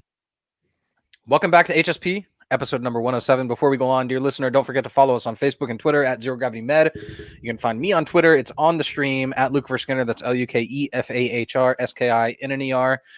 You can find Russ for now on Twitter at RussZGM, and you can find our audio, ostensibly, anyways, not currently, not since episode 99, but we have a little bit of debt to pay on that. So we're gonna backport audio. We're just growing right now in terms of production. We're just trying to up our production game right now. So there's going to be a little bit of a gap in terms of us producing audio, but that is going to be rectified very soon. in the next. I don't know, man. I'm on vacation till January 4th. I'm gonna try to see if I can get around to doing that, and you'll see our what we're doing right now is just upping our production standards. It's no more complicated than that. So like we haven't been putting anything on the website, which by the way is 0-gravity-media.com. We haven't been putting our stuff on iTunes. We haven't been putting it on SoundCloud, and I know we're just hurting ourselves doing that, and we're very aware of that. So, so yeah, don't worry about that. We're getting around to that. But yeah, you can find us on iTunes, Stitcher, SoundCloud, Podbean, but not, and most importantly, not. Wait. No, I'm sorry. No, iTunes, right. Stitcher, SoundCloud, and TuneIn, but most importantly, not Podbean. That's right. We want to just, Russ, he really has set out his life's work to make sure that everybody knows that we are not on Podbean anymore. Russ has made that his life's mission. Indeed. He's going to travel to the mountains in Nepal and become a monk for 6 months so he can align himself with the universe and no longer have to spread the message that we are not on Podbean anymore. That's right, man. So yeah. And yeah, you can find everything we do on 0-gravity-media.com. Send us feedback. The same URL, 0-gravity-media.com/contact. Okay, so first of all, let me address a comment. Nate wants me to hook him up with a fine German girl. Nate, man, you got to move to Germany. It's easy money. Just, lots of, I like German girls, man. They're very straightforward. I'm a huge advocate of dating people who don't share the same first language. It's like so easy to communicate. I've dated a couple of girls, and obviously now married one where we don't share the same first language. And it's, you're just doing everything you can to actually just communicate your thoughts accurately. There's no room for subtext there. Yes means yes, no means no. There's no subtext. There's no hidden agenda. There's no hidden message. You're just literally just communicating whatever it is you're thinking. And it's just very refreshing in the context of a relationship. So, yeah, man. Yeah. And also, I want to address the feedback. John Nelson, thank you very much. Your feedback was invaluable. Sorry. Dear listener, I used to be a DJ, okay? And played clubs and raves and stuff like that. That would be what just happened. You would call that audio break a train wreck. Sorry about that. Sorry. Well, it's partially my fault. Because I totally boomered out. Yeah, well, innocent mistake, but my inputs just were not working. Don't ask me why. They just turn them off, turn them back on, leave the stream, come back in, and everything works. So there you go. Yeah. Work for half the show, and then we go to audio break, and everything's all messed up. So John Nelson, thank you very much for keeping us honest. You just said something that I'm going to throw this in. When you were talking about, your significant other and you not sharing the same first language, you told this story that very similarly echoes something that happened to me in Thailand about 5 years ago, right?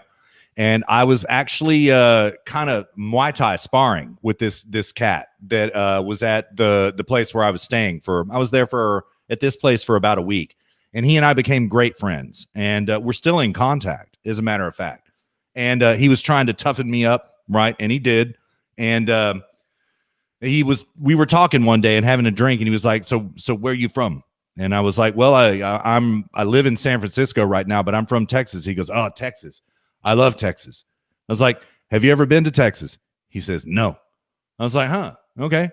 Well, what do you love about Texas?" He goes, "I love Texas because yes mean yes, no mean no, fight mean fight, and only bad man die."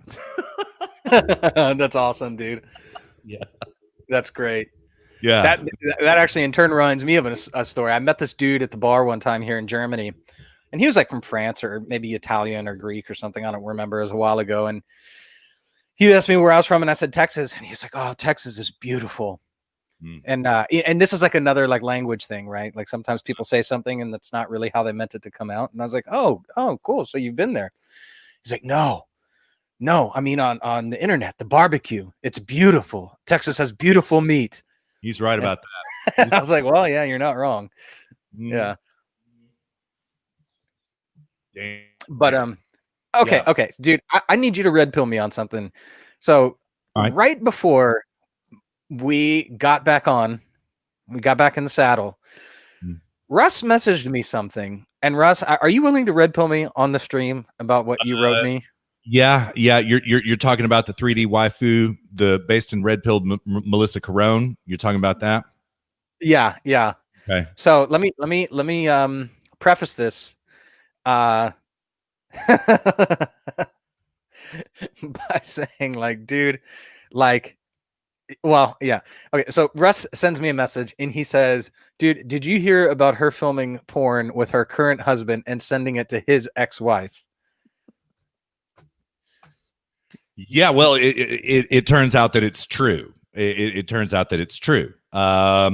She and her current husband were both previously married. She got with her current husband. There was some acrimony between her and his ex-wife. There was no infidelity here, but there was some type of issue between them. And so she started filming porn with her current husband and sent it to his ex-wife. Yeah, sent it to his ex-wife. And she's actually arrested for that. Dear listener, I would not make this. Wait, who was Melissa Carone was arrested for that? She was. Mm-hmm. She has a record, and that's what her record is. Yeah. Oh my God, dude. Mm-hmm. It's a true story. Yeah. Why was she did somebody find this through like a public record search, or? I read about it on Poll, and there are news articles about it. I don't know about a public record search, but she's got a rap sheet. I don't have those sources. It's a damn shame. I didn't want to sorry about this, dear listener. I actually didn't want to talk about it because I love Melissa Carone so much, right? But it is true, right? And the left is attempting to discredit her by these means. You believe this? They are really attempting to. So now, will they? I don't know. I doubt it because she's eminently credible. So, yep, true story, dear listener. So, yeah. I mean, yeah, dude, you can't make this up. You can't make this stuff up, man. I'm like looking at. I mean, yeah. And if dear listener, if anybody has those clips, Luke and I would like to see them for research purposes only. You know, asking for a friend. Yes, asking for a friend. You could hit us up with these. We would greatly appreciate it. You know, because we need to know what we're talking about. We got to stay on the ones and twos up in here. So yeah. So yeah. So okay, well, enough about Melissa Carone. Yeah. She was fantastic. Sorry about the train wreck again, dear listeners. Sorry about that. So we'll get better.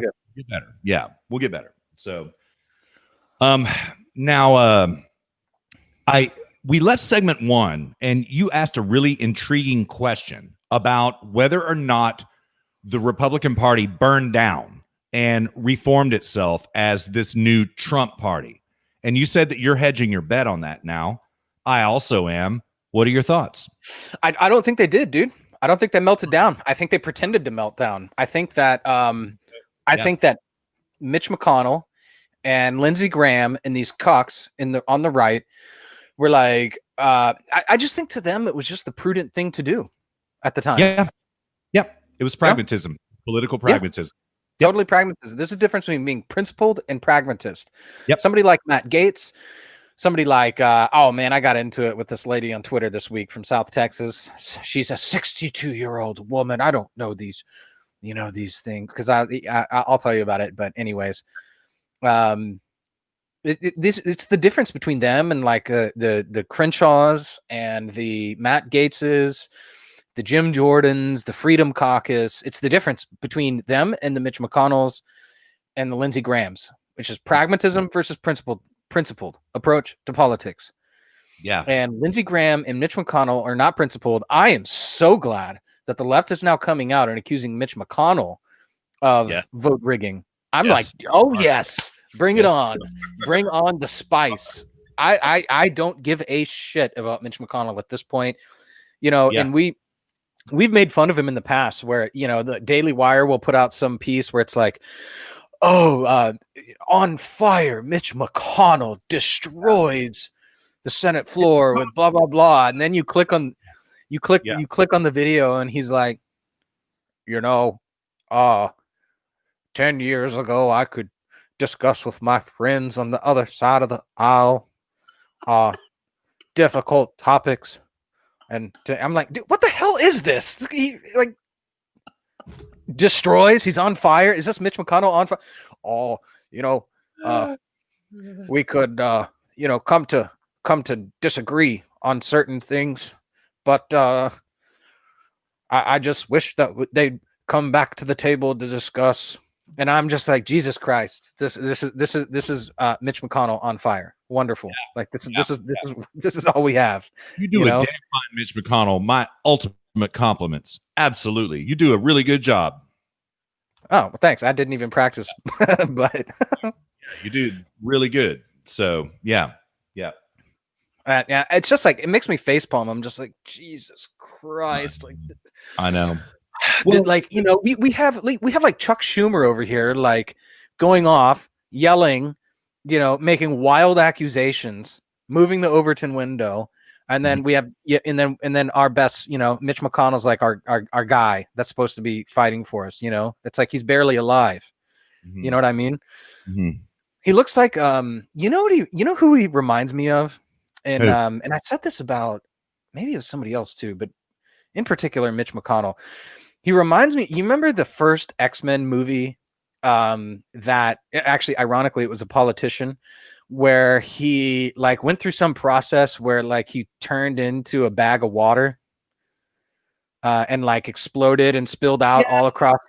Yeah. It's like right before he explodes and his skin is white and you can see the blue, veins or arteries. I don't know which one of them's blue, one of them's red. I can't remember, but and right before he explodes and then spills out across the hospital table, it's like that's what Mitch McConnell looks like to me. Let me see if I. Yeah, he does. He really does. And also, okay, we have had a request. There is a request to explain what a waifu is. Okay, give us a second, dear listener. We'll get to that in just a minute. Okay, we'll get to it. Okay. I'm gonna. Can I screen share really quick? Sure. I found it. I found it. All right. Okay, hold on. Oh, of course, it's some GIF. Okay, hold on. I'll screen share right now.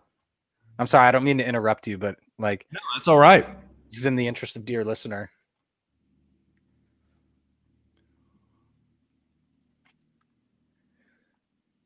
Yeah. That's what he looks like. Yeah.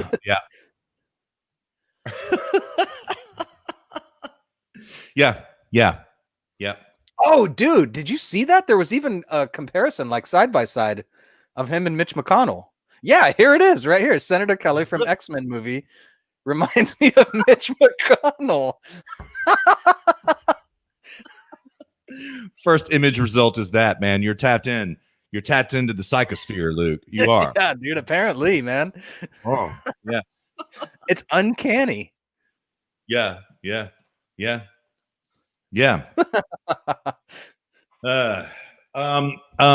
So, okay, dear listener, waifu. Now, see, this is one thing Luke and I really do like about it, even though we do fail at production sometimes.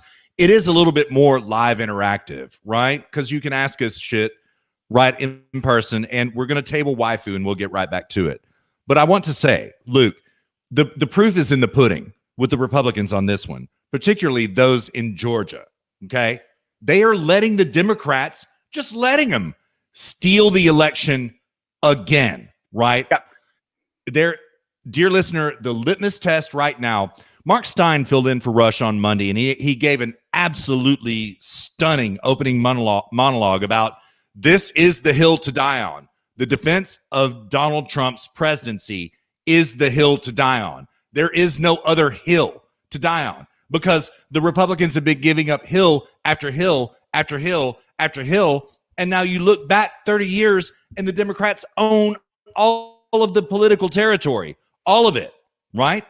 That's why you stand up and fight for the legitimate election of President Donald J. Trump right now, because I'm going to back off of that because of the safe harbor YouTube deleting. I'm going to self-censor, right?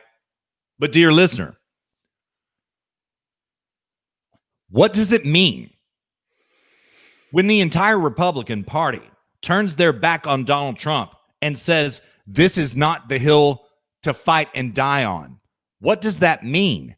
It means they have, number one, no principles. Number two, no spine. Number three, no political will at all. It proves to you that what they are doing is personal profiteering and trying to get back in bed with China, just like the Bidens and all of this. All of the rest of it is just noise. It's absolute noise. Luke, I agree with you. It was a fake. It was a fake in 2016 when all of a sudden they were like, this is Donald J. Trump's party now. No, they didn't mean it. They mean to deprive him of that power, more than power, of that influence as soon as they possibly can. They used Trump. Yeah, they did. They used us. More importantly, they used us. Yeah, that's what I was about to say. They used Trump and they used the MAGA movement for their own ends. Yep. Because it was politically expedient at that time. Just like the Tea Party. Just like the Tea Party. That's exactly what they did to the Tea Party. You know? Yes. It's disgusting, man. And we've detailed in past shows that Trump is a Tea Party president. The Freedom Caucus is the political manifestation of the Tea Party. Absolutely it is. People think the Tea Party just sort of fizzled out into nothing. No, the Tea Party actually produced in my opinion, the absolute single most, not in my opinion, objectively, the single most important caucus that we currently have, the Freedom Caucus. That's correct.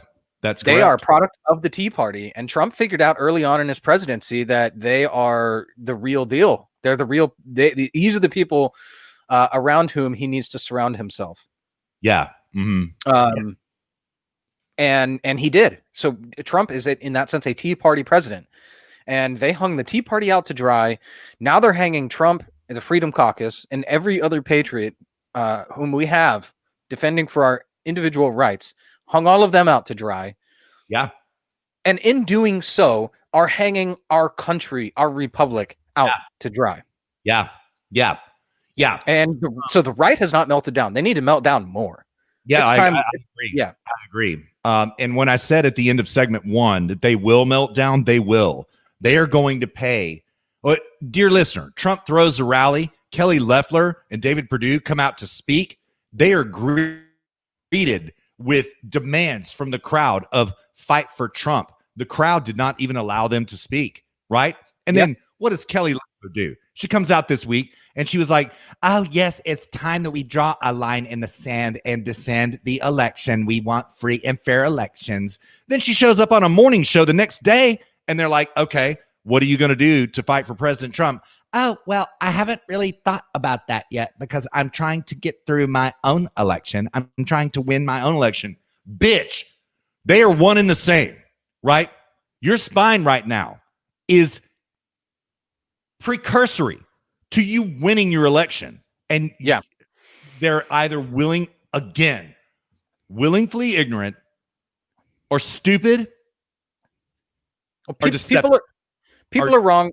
Yeah, deceptive is people are wrong for two reasons. They're wrong or they're dishonest. I'm sorry. They're wrong for two reasons. They're ignorant. In other words, they are ignorant as to the facts of reality, or they are aware of the facts of reality and ignore them anyways, meaning that they're intellectually dishonest. And she's being intellectually dishonest. So is Lindsey Graham. So is Mitch McConnell. And as far as I'm concerned, there is no room for intellectual dishonesty on the right. That's for the left. They are leftists in this sense, and we should frame this that a principle of being on the left is being intellectually dishonest. So if you're going to be on the left, you have to be intellectually dishonest. That's exactly correct. Yeah. Or you're just not principled. You just don't know, meaning you're ignorant, right? I say this all the time. Everybody is wrong, and in every case, for one of two reasons: you don't know, or you're just dishonest. In other words, you know about the facts and you just ignore them. you know, you could, yeah, I mean, and like Lindsey Graham after the election, fist bumping Kamala Harris on the Senate floor and patting her on the back. Yeah, I know, man. These people, you shouldn't even look them in the face. They're not even worth making eye contact with. Exactly. You should do it like Ron Johnson did it this week with, oh gosh, who was it that he was shouting down in the Senate? You are spreading lies. I told you to stop it. You didn't do it. Senator Rand Paul. You know, and that's how you do it. You stand up to it. Gosh, who was that? Such a great clip. Did you see that, by the way? No, I missed that entirely. Okay. If you want to search for it, I can say what a waifu is. Yeah, please. Yeah, now's a good time. Yeah. Okay, yeah, you search for that. I'll discuss what a waifu is. I'm reading Urban Dictionary right now. The term waifu is a word used prevalently in the manga, cartoon and video game fandoms. The origin of the word comes from katakana word for wife. However, Japanese speakers will never use that word. The real word for your wife is tsuma or sai. Waifu is used to refer to a fictional girl or woman, usually in anime, manga, or video. Oh, come on. This is a bug. Okay. That you have sexual attraction to. That's grammatically incorrect. To whom you are sexually attracted. And you would, sorry about this. Sorry about this. To, All right. Stopped it. And you would even marry. Remember, waifu and tsuma are completely different. Waifu is a joke word that anime fans call fictional female characters that they love and marry if they were real. Your tsuma is your real wife. That is the real Japanese word for your wife. So that's like the textbook definition. But the real definition, it came around like several years ago. Yeah, it was during the primaries in 2015, right around then, right? Man, maybe a little. That's when it went mainstream. Yeah. So it kind of came out of like the incel crowd, which is like an involuntary celibate, which is like these betas, like the beta male crowd, forming these organizations called like wizardry. Like to be a wizard, you have to be a virgin. And the president at the time was like who the wizard was. Like he ended up getting a girlfriend and having sex, and so then he had to step down from being the president.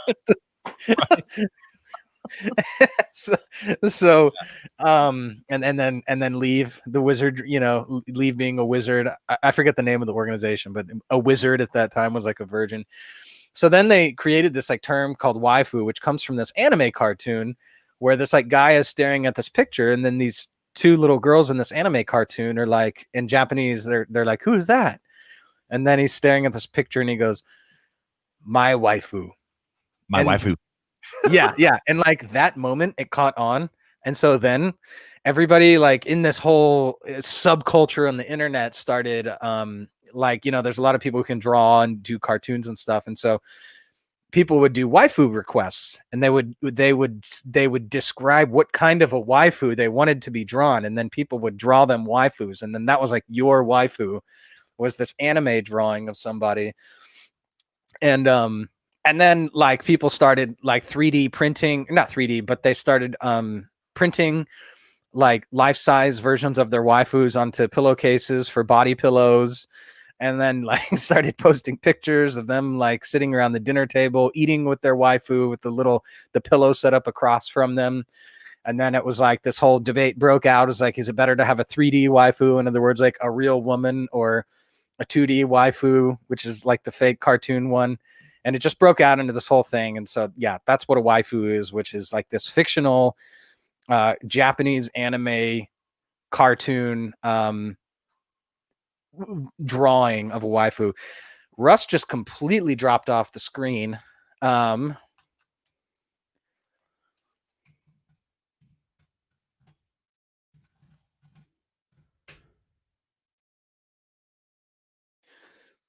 Okay, so I'm still live, but Russ just completely dropped off the screen. Yeah, again, difficulties with live production. And I think here he is back. Yep, internet. Sorry about that. There it is. Talking about election fraud, I suppose, dear listener. I suppose. So, oh man, I think it was the waifus is why we got banned. Yeah, it could be. It could be. Yeah. I think that's even more controversial than election fraud. Yeah, maybe. Yeah. Sorry about that, dear listener. God, what a train wreck of a show. What a train wreck of a show. But we just do it, dear listener. Sorry, Luke. Go on. Go on, man. Yeah, no worries. I was done explaining it. Like, your timing was perfect because I was like, oh, God, what am I going to talk about now? Yeah. So, all right. Well, here is the Ron Johnson, and it was Gary Peters from Michigan. It was him, right, with whom Ron Johnson had this squabble. Here we go, dear listener. Well, if it plays. I just have to talk about Russian disinformation because the people peddling it are not on my side of the aisle. Senior Democrat leaders, including Ranking Member Peters, were involved in a process of creating a false intelligence product that was supposedly classified. They leaked to the media that accused Senator Grassley, the President Pro Tem of the Senate, and myself of accepting and disseminating Russian disinformation from Andrei Derkach. I'd never heard of the person until they brought it up. Senator Peters introduced that false information, Russian disinformation, into our investigation record. 50 people associated with the intelligence community after our Hunter Biden investigation and the revelations of Hunter Biden computer said, oh, this is Russian disinformation. Now we find out, no, it's a real investigation by the Justice Department. So it's just galling, and I just have to point out that the purveyors of Russian disinformation, Hillary Clinton's campaign, the DNC, the Steele dossier, the Ranking Member Peters accusing Senator Grassley and I of disseminating Russian disinformation, that's where the disinformation is coming. That's where the false information, the lies, the false allegations. I can't sit by here and listen to this and say that this is not disinformation, this hearing today. This is getting information we have to take a look at to restore confidence in our election integrity. We're not going to be able to just move on without bringing up these irregularities, examining them, and providing an explanation. Indeed. And see where there really are problems so we can correct it moving forward.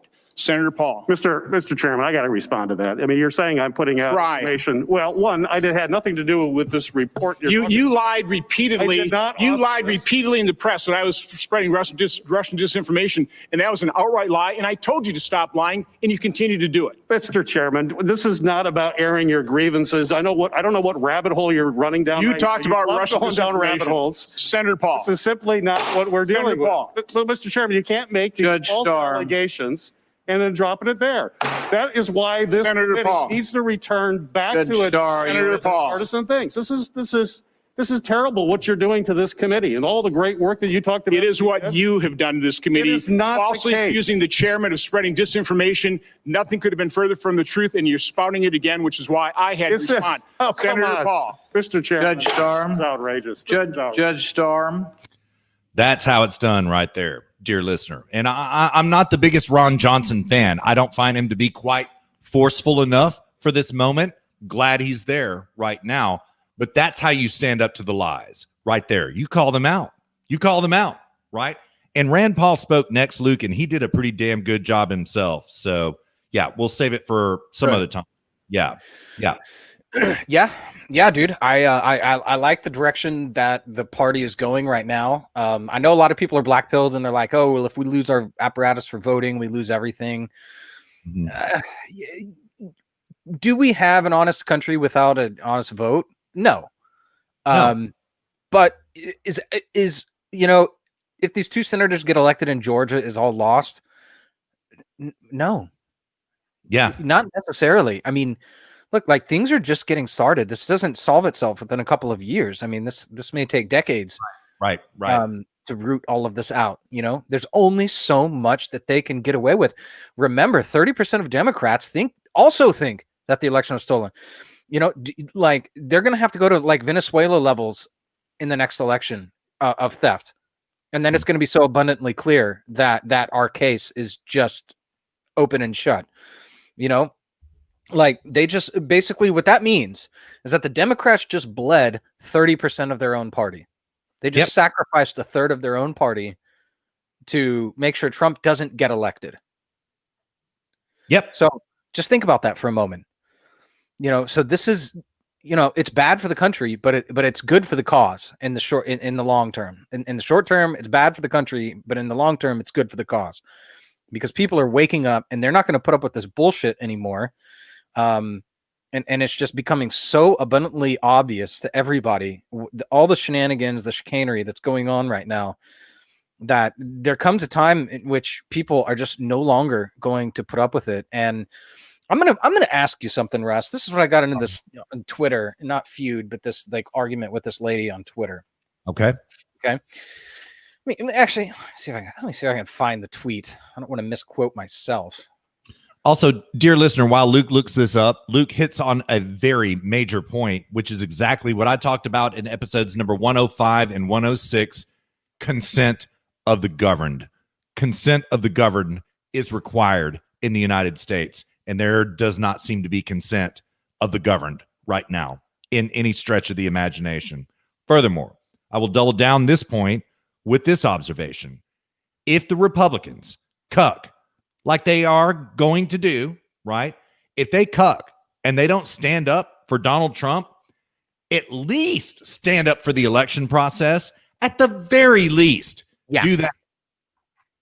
If the 78% of the Republican Party leaves and they form a new party, you set your watch to it. Dude, that's exactly, man, perfect transition. That's exactly what I was going to, my tweet. I've been thinking lately about whether a new party is needed. Republicans are largely feckless. Even the good ones are held back by their unprincipled, unserious peers. If I had a name for it, I think I'd call it the Patriot Party, modeled after Cruz, Paul, and Crenshaw et al. And I stand by that statement. I think that we need, let's let things play out a little bit more. Maybe we lose Georgia. Maybe we have to get, or maybe we get put back in the Paris Climate Accords. But I mean, all this shit can be undone. Remind yourself of that. The stuff can be undone. Trump undid the climate accords. We can reorganize ourselves as a society. That can always happen, So I kind of want to see how Georgia plays out, and I kind of want to see how the next couple of years plays out, whether I still think Trump has a real chance of being inaugurated in January 20th. I haven't given up on that. There is a real chance. There is. Just say it as a matter of fact. Mm-hmm. But I mean, even if he's not, I still like. There is going to come a time in the next, I would say, 1 to 4 years where we're going to really see the Republican Party for what it is, because we're not on the ropes. Our country's on the ropes right now. Our country, as we know it, is on the ropes. Yeah. Right now, we're getting pounded in the face with 1-2 jabs and overhand rights and hooks, and there's just no more room for any more cucking, any more weakness, any more pathetic Lindsey Graham, Mitch McConnell politicians. There's no more room for it anymore. We're out of time. It's over. It's done. And if the Republican Party is going to stand by, and if they're going to be Nero, they're going to be Emperor Nero, and stand by and watch and fiddle while Rome burns, then it's time to form a new party. Yeah. And I'm 100% on board with that. And if I could think of the name of the party, I would just simply call it the Patriot Party. Sure. And I like that name because it just says straight out of the gate, you are a patriot or you are not. Mm-hmm. And it just draws a line right in the sand straight away. The name itself draws a line in the sand. You're with the country or you are against it. And by that, I mean, you're with the ideas upon which this country was founded, or you are against them. That's what being a patriot means. Absolutely. And I just call it the Patriot Party. You're with the country or you're against it. You want to destroy it or you want to maintain it. You want to destroy freedom and individual rights and liberty, or you want to forward them. Yeah. And enshrine them. Just call it that straight away. And they like to use little linguistic word games. Then let's do the same to them. You're a patriot or you are not. Just right out. Yeah, absolutely. And dear listener, also take notes right now. Pay very close attention to what is going on. What is the first thing after election that Lindsey Graham, Marco Rubio, and John Cornyn from Texas did? It was like less than a week after election. What do? We want to go reach across the aisle to find out ways to bring in all these DACA illegal aliens, and these are good kids. They deserve American citizenship. They were brought here through no fault of their own, and we want to start working on ways to bring them into our country. That is item number one that they did. What should item number one have been? Wait, something looks wrong with the election. Something looks not right. Can we at least investigate what happened and figure out if there was some type of fraud here, right? That's what Rand Paul did. That's what Ted Cruz did. Dear listener, that we are... The Republican Party has not melted. It's not melted down yet. Not sufficiently. No, it hasn't. It did a little bit. Bit. Rooted some cucks out. The Paul Ryan went running for the hills. Mitt Romney went running for the hills. It's funny. If Donald Trump is not inaugurated, I have a pet theory that he'll come back. He'll come back, run for office again, run for senator this time, something like that. Try to supplant Ron Johnson, which he might, It's these people who view being a politician as a business proposition. Exactly. It's like they don't, it's like they decided I want my career to be in politics, and then they treat it like a business. Yep. Yep. That's exactly so when they're not in politics, they're like, oh shit, that's like my business closing, Yeah. Yeah. So they're like they'll do anything to keep it going, to keep the money train going, keep the gravy train going, Mm-hmm. And that's what the Bidens of the world are. I mean, again, we've talked about Biden not being a political ideologue. You don't need to worry about him ushering in communism. He's not an ideologue, and the reason is because he's a pragmatist. He knows what butters his bread. And that's the American economy. That's exactly right, man. Yep. So he'll sell out to China in as much as he keeps getting paid, but he also knows that he needs to keep some semblance of the economy running, so that, this whole charade can continue. Meanwhile, who you really have to worry about is AOC, and Robert actually disagreed with me on this, but I think she's an ideologue. She's young and stupid, and naive, but she's an ideologue at the end of the day. And, they want to destroy the system as such. They want to destroy the whole thing. Man, yeah. I was reading about, have you ever heard of mass line communication? No. Okay. So this is something interesting. This is the difference between, I've been trying to figure out, there's some little difference between Antifa, and I'm shifting gears. Was there anything you want to say before we go on? I think that's pretty much it. I guess probably I'll close out the show with a little bit of a quick hit on Sidney Powell, and that's about all I've got left, man. So actually I have volumes left, but we only have a limited amount of time. So no, mass line communication, do tell. So yeah, I've been trying to figure out what the hell the difference is between we've talked about BLM is a basically communist organization, which it is. The founders of it are they, in their own words, trained Marxists, organizers. Yep. And then you got Antifa, who, we've detailed their history going back to, I believe, 1932, 1933 Germany, and their spinoff of the Communist Party. We've, of course, as soon as we break on the show that, the official name of the Berlin Wall is the anti-fascist protection rampart, now suddenly everyone's like, that's their new little factoid they love throwing around on Twitter so they seem smart.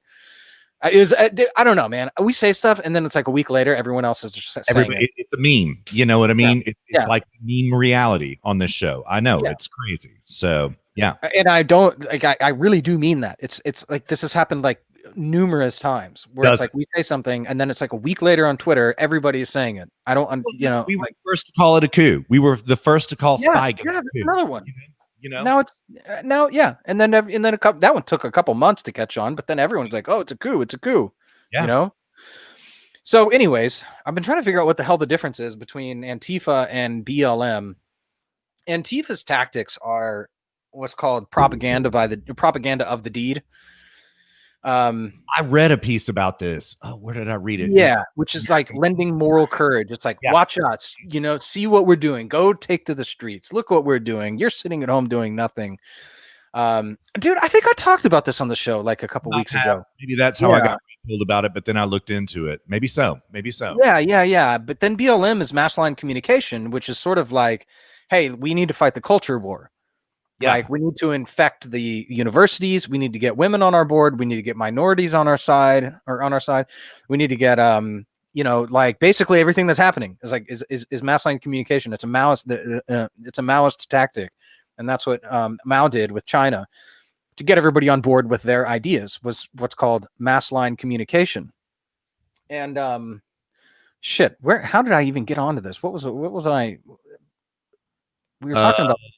It's a new topic. Okay. How to get onto it? I'm not sure. You asked me if I knew about mass line communication, and I said no, but I was incorrect. I actually do. So, I don't remember. There was there was a link I was going to with this, but sorry about that. No, it's all good. It's my fault. I can't remember, but. Anyways, no, I've been reading a lot about mass line communication this week, and they're just masters at it. And they're just, and this is basically what it is. It's aligning. It's like taking the quote. It's like, it's the whole point of it is to form a feedback loop. So you're sort of like subtextually informing the people to develop a cultural value, and then communicating that value to them after they've developed it to reinforce it. Yes, that's exactly. Yeah. And they do it through recruiting women, through recruiting minorities, immigrants, doing it through the universities with students and the youth. It's like every target group, that's like the left. They've hit every group. And this is all Maoist tactics that they're using, that BLM is using right now. Once again, ain't it funny, the direct connection in ideology to China? Dear listener, once again. So anyway, sorry, but no. Yeah, you're totally right on board with that. Yeah. Mm-hmm. Yeah. But no, I forgot I had a point with that, but I don't remember what it was. But that's just something I've been reading about. I enjoy reading a lot more about ideology and stuff like this than I do nitty-gritty politics. Well, I mean, man, nitty-gritty politics are just so damn pill of coloring these days. It's dear listener, I ain't trying to cry. Luke and I, we made it now, and we're in this, and we're on this trail, but man, this is a pill of coloring kind of time. I ain't gonna lie to you. I mean, the lies are now, you're supposed to accept the lie as fact.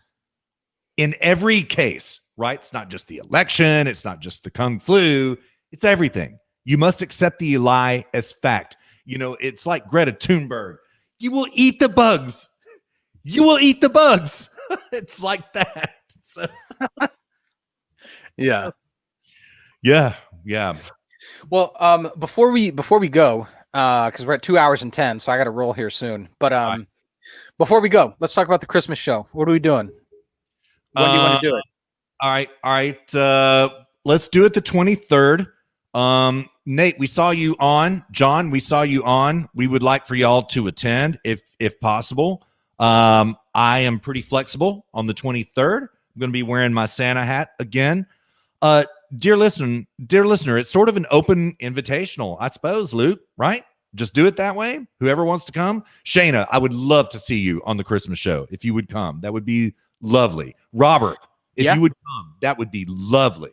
Now that we are not on Podbean anymore and we're on StreamYard, we can, and Russ paid the expensive subscription, so we can have 10 people concurrently on the stream together, all on video.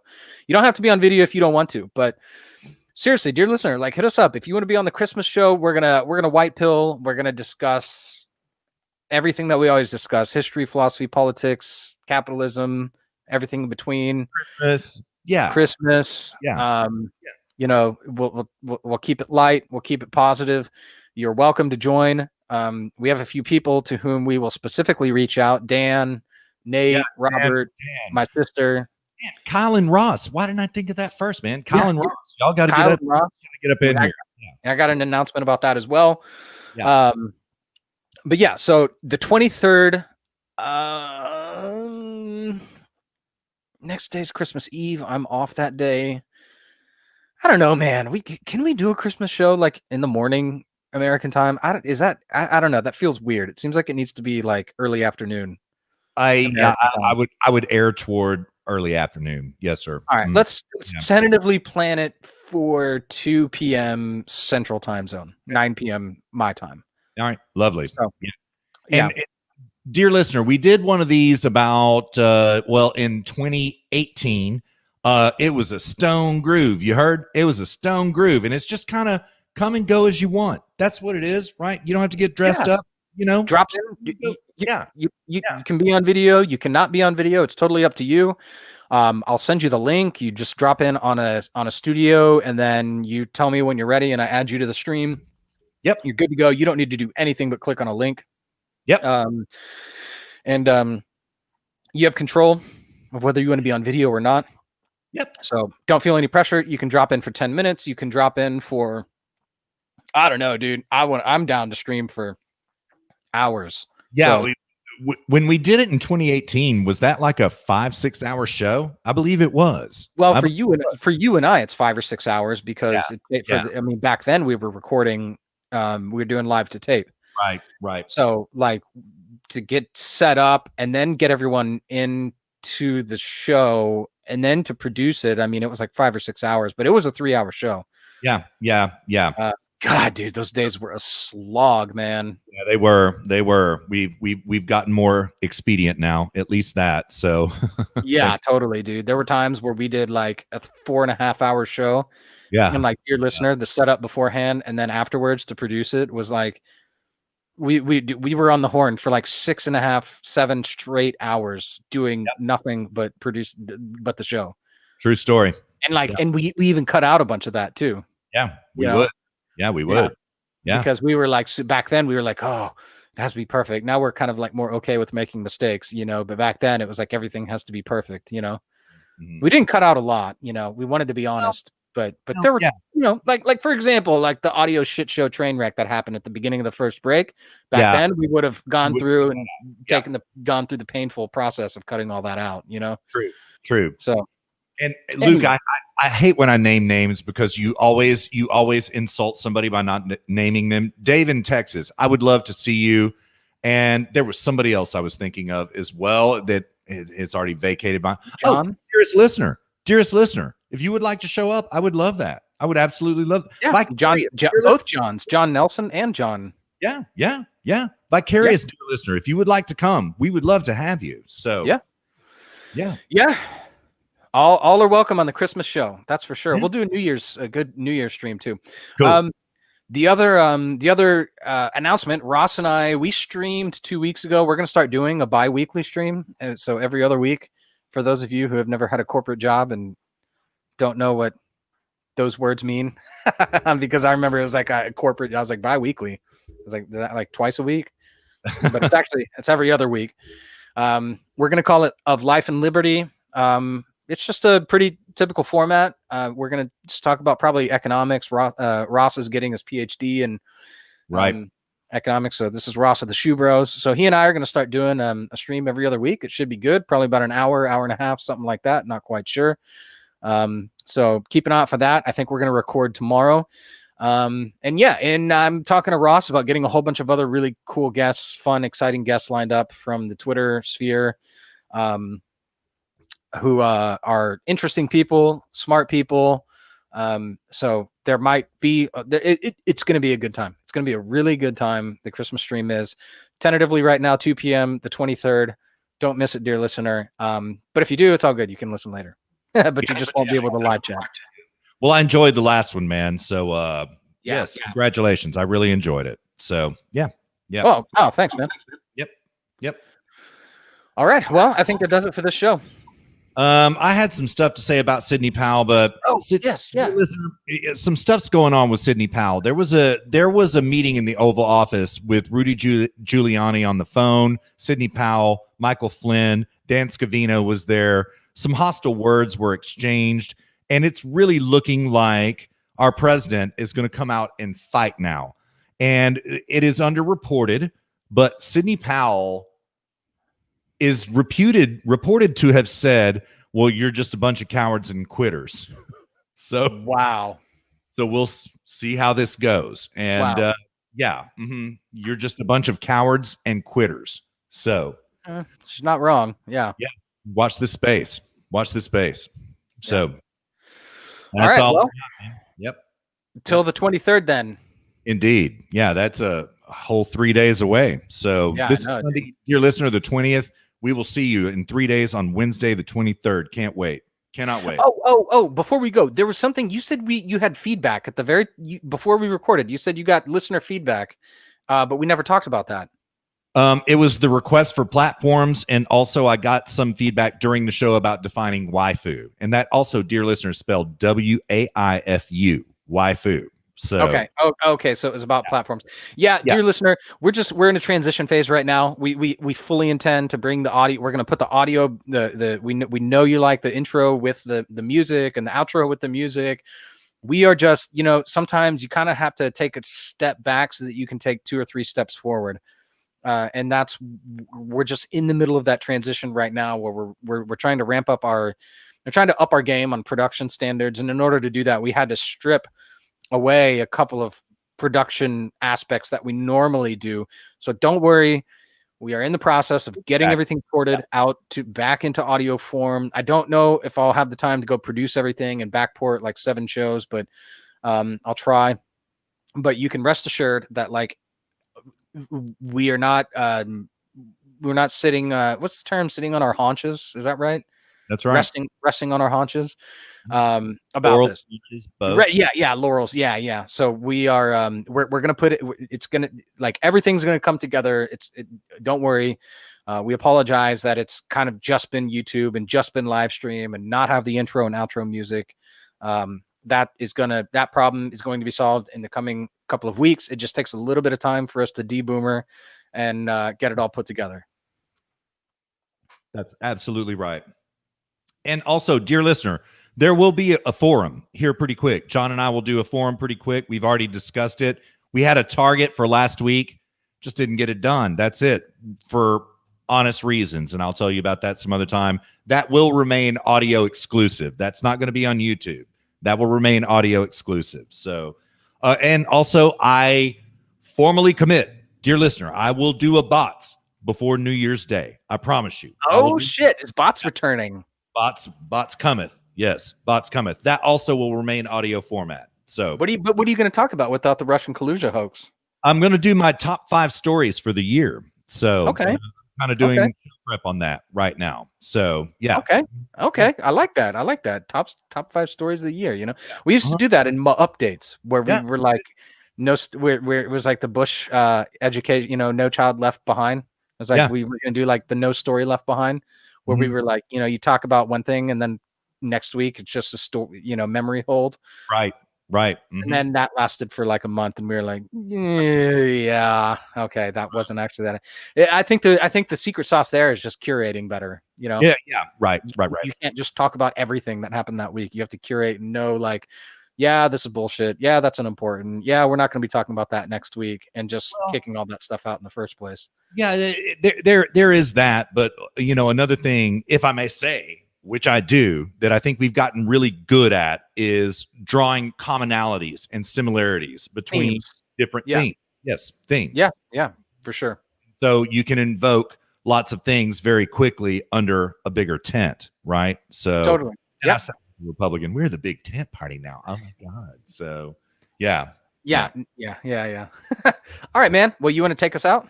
Yeah, let's do it. All right, dear listener, we have made it all the way down this 107-mile trek. Thank you so much for joining us. We hope you enjoyed it as much as Luke and I did. Luke and I are going to be back at you before you know it, on time and under budget, on December 23rd, this coming Wednesday, for our Christmas episode. Now, we did not name the last Christmas episode, or number, rather, the last Christmas episode. We probably won't number this one. So Luke and I will be back at you for number 108, the day after Christmas, Boxing Day, sometime thereabouts, okay? But we've had so much fun, dear listener. We hope you have too. You have had too.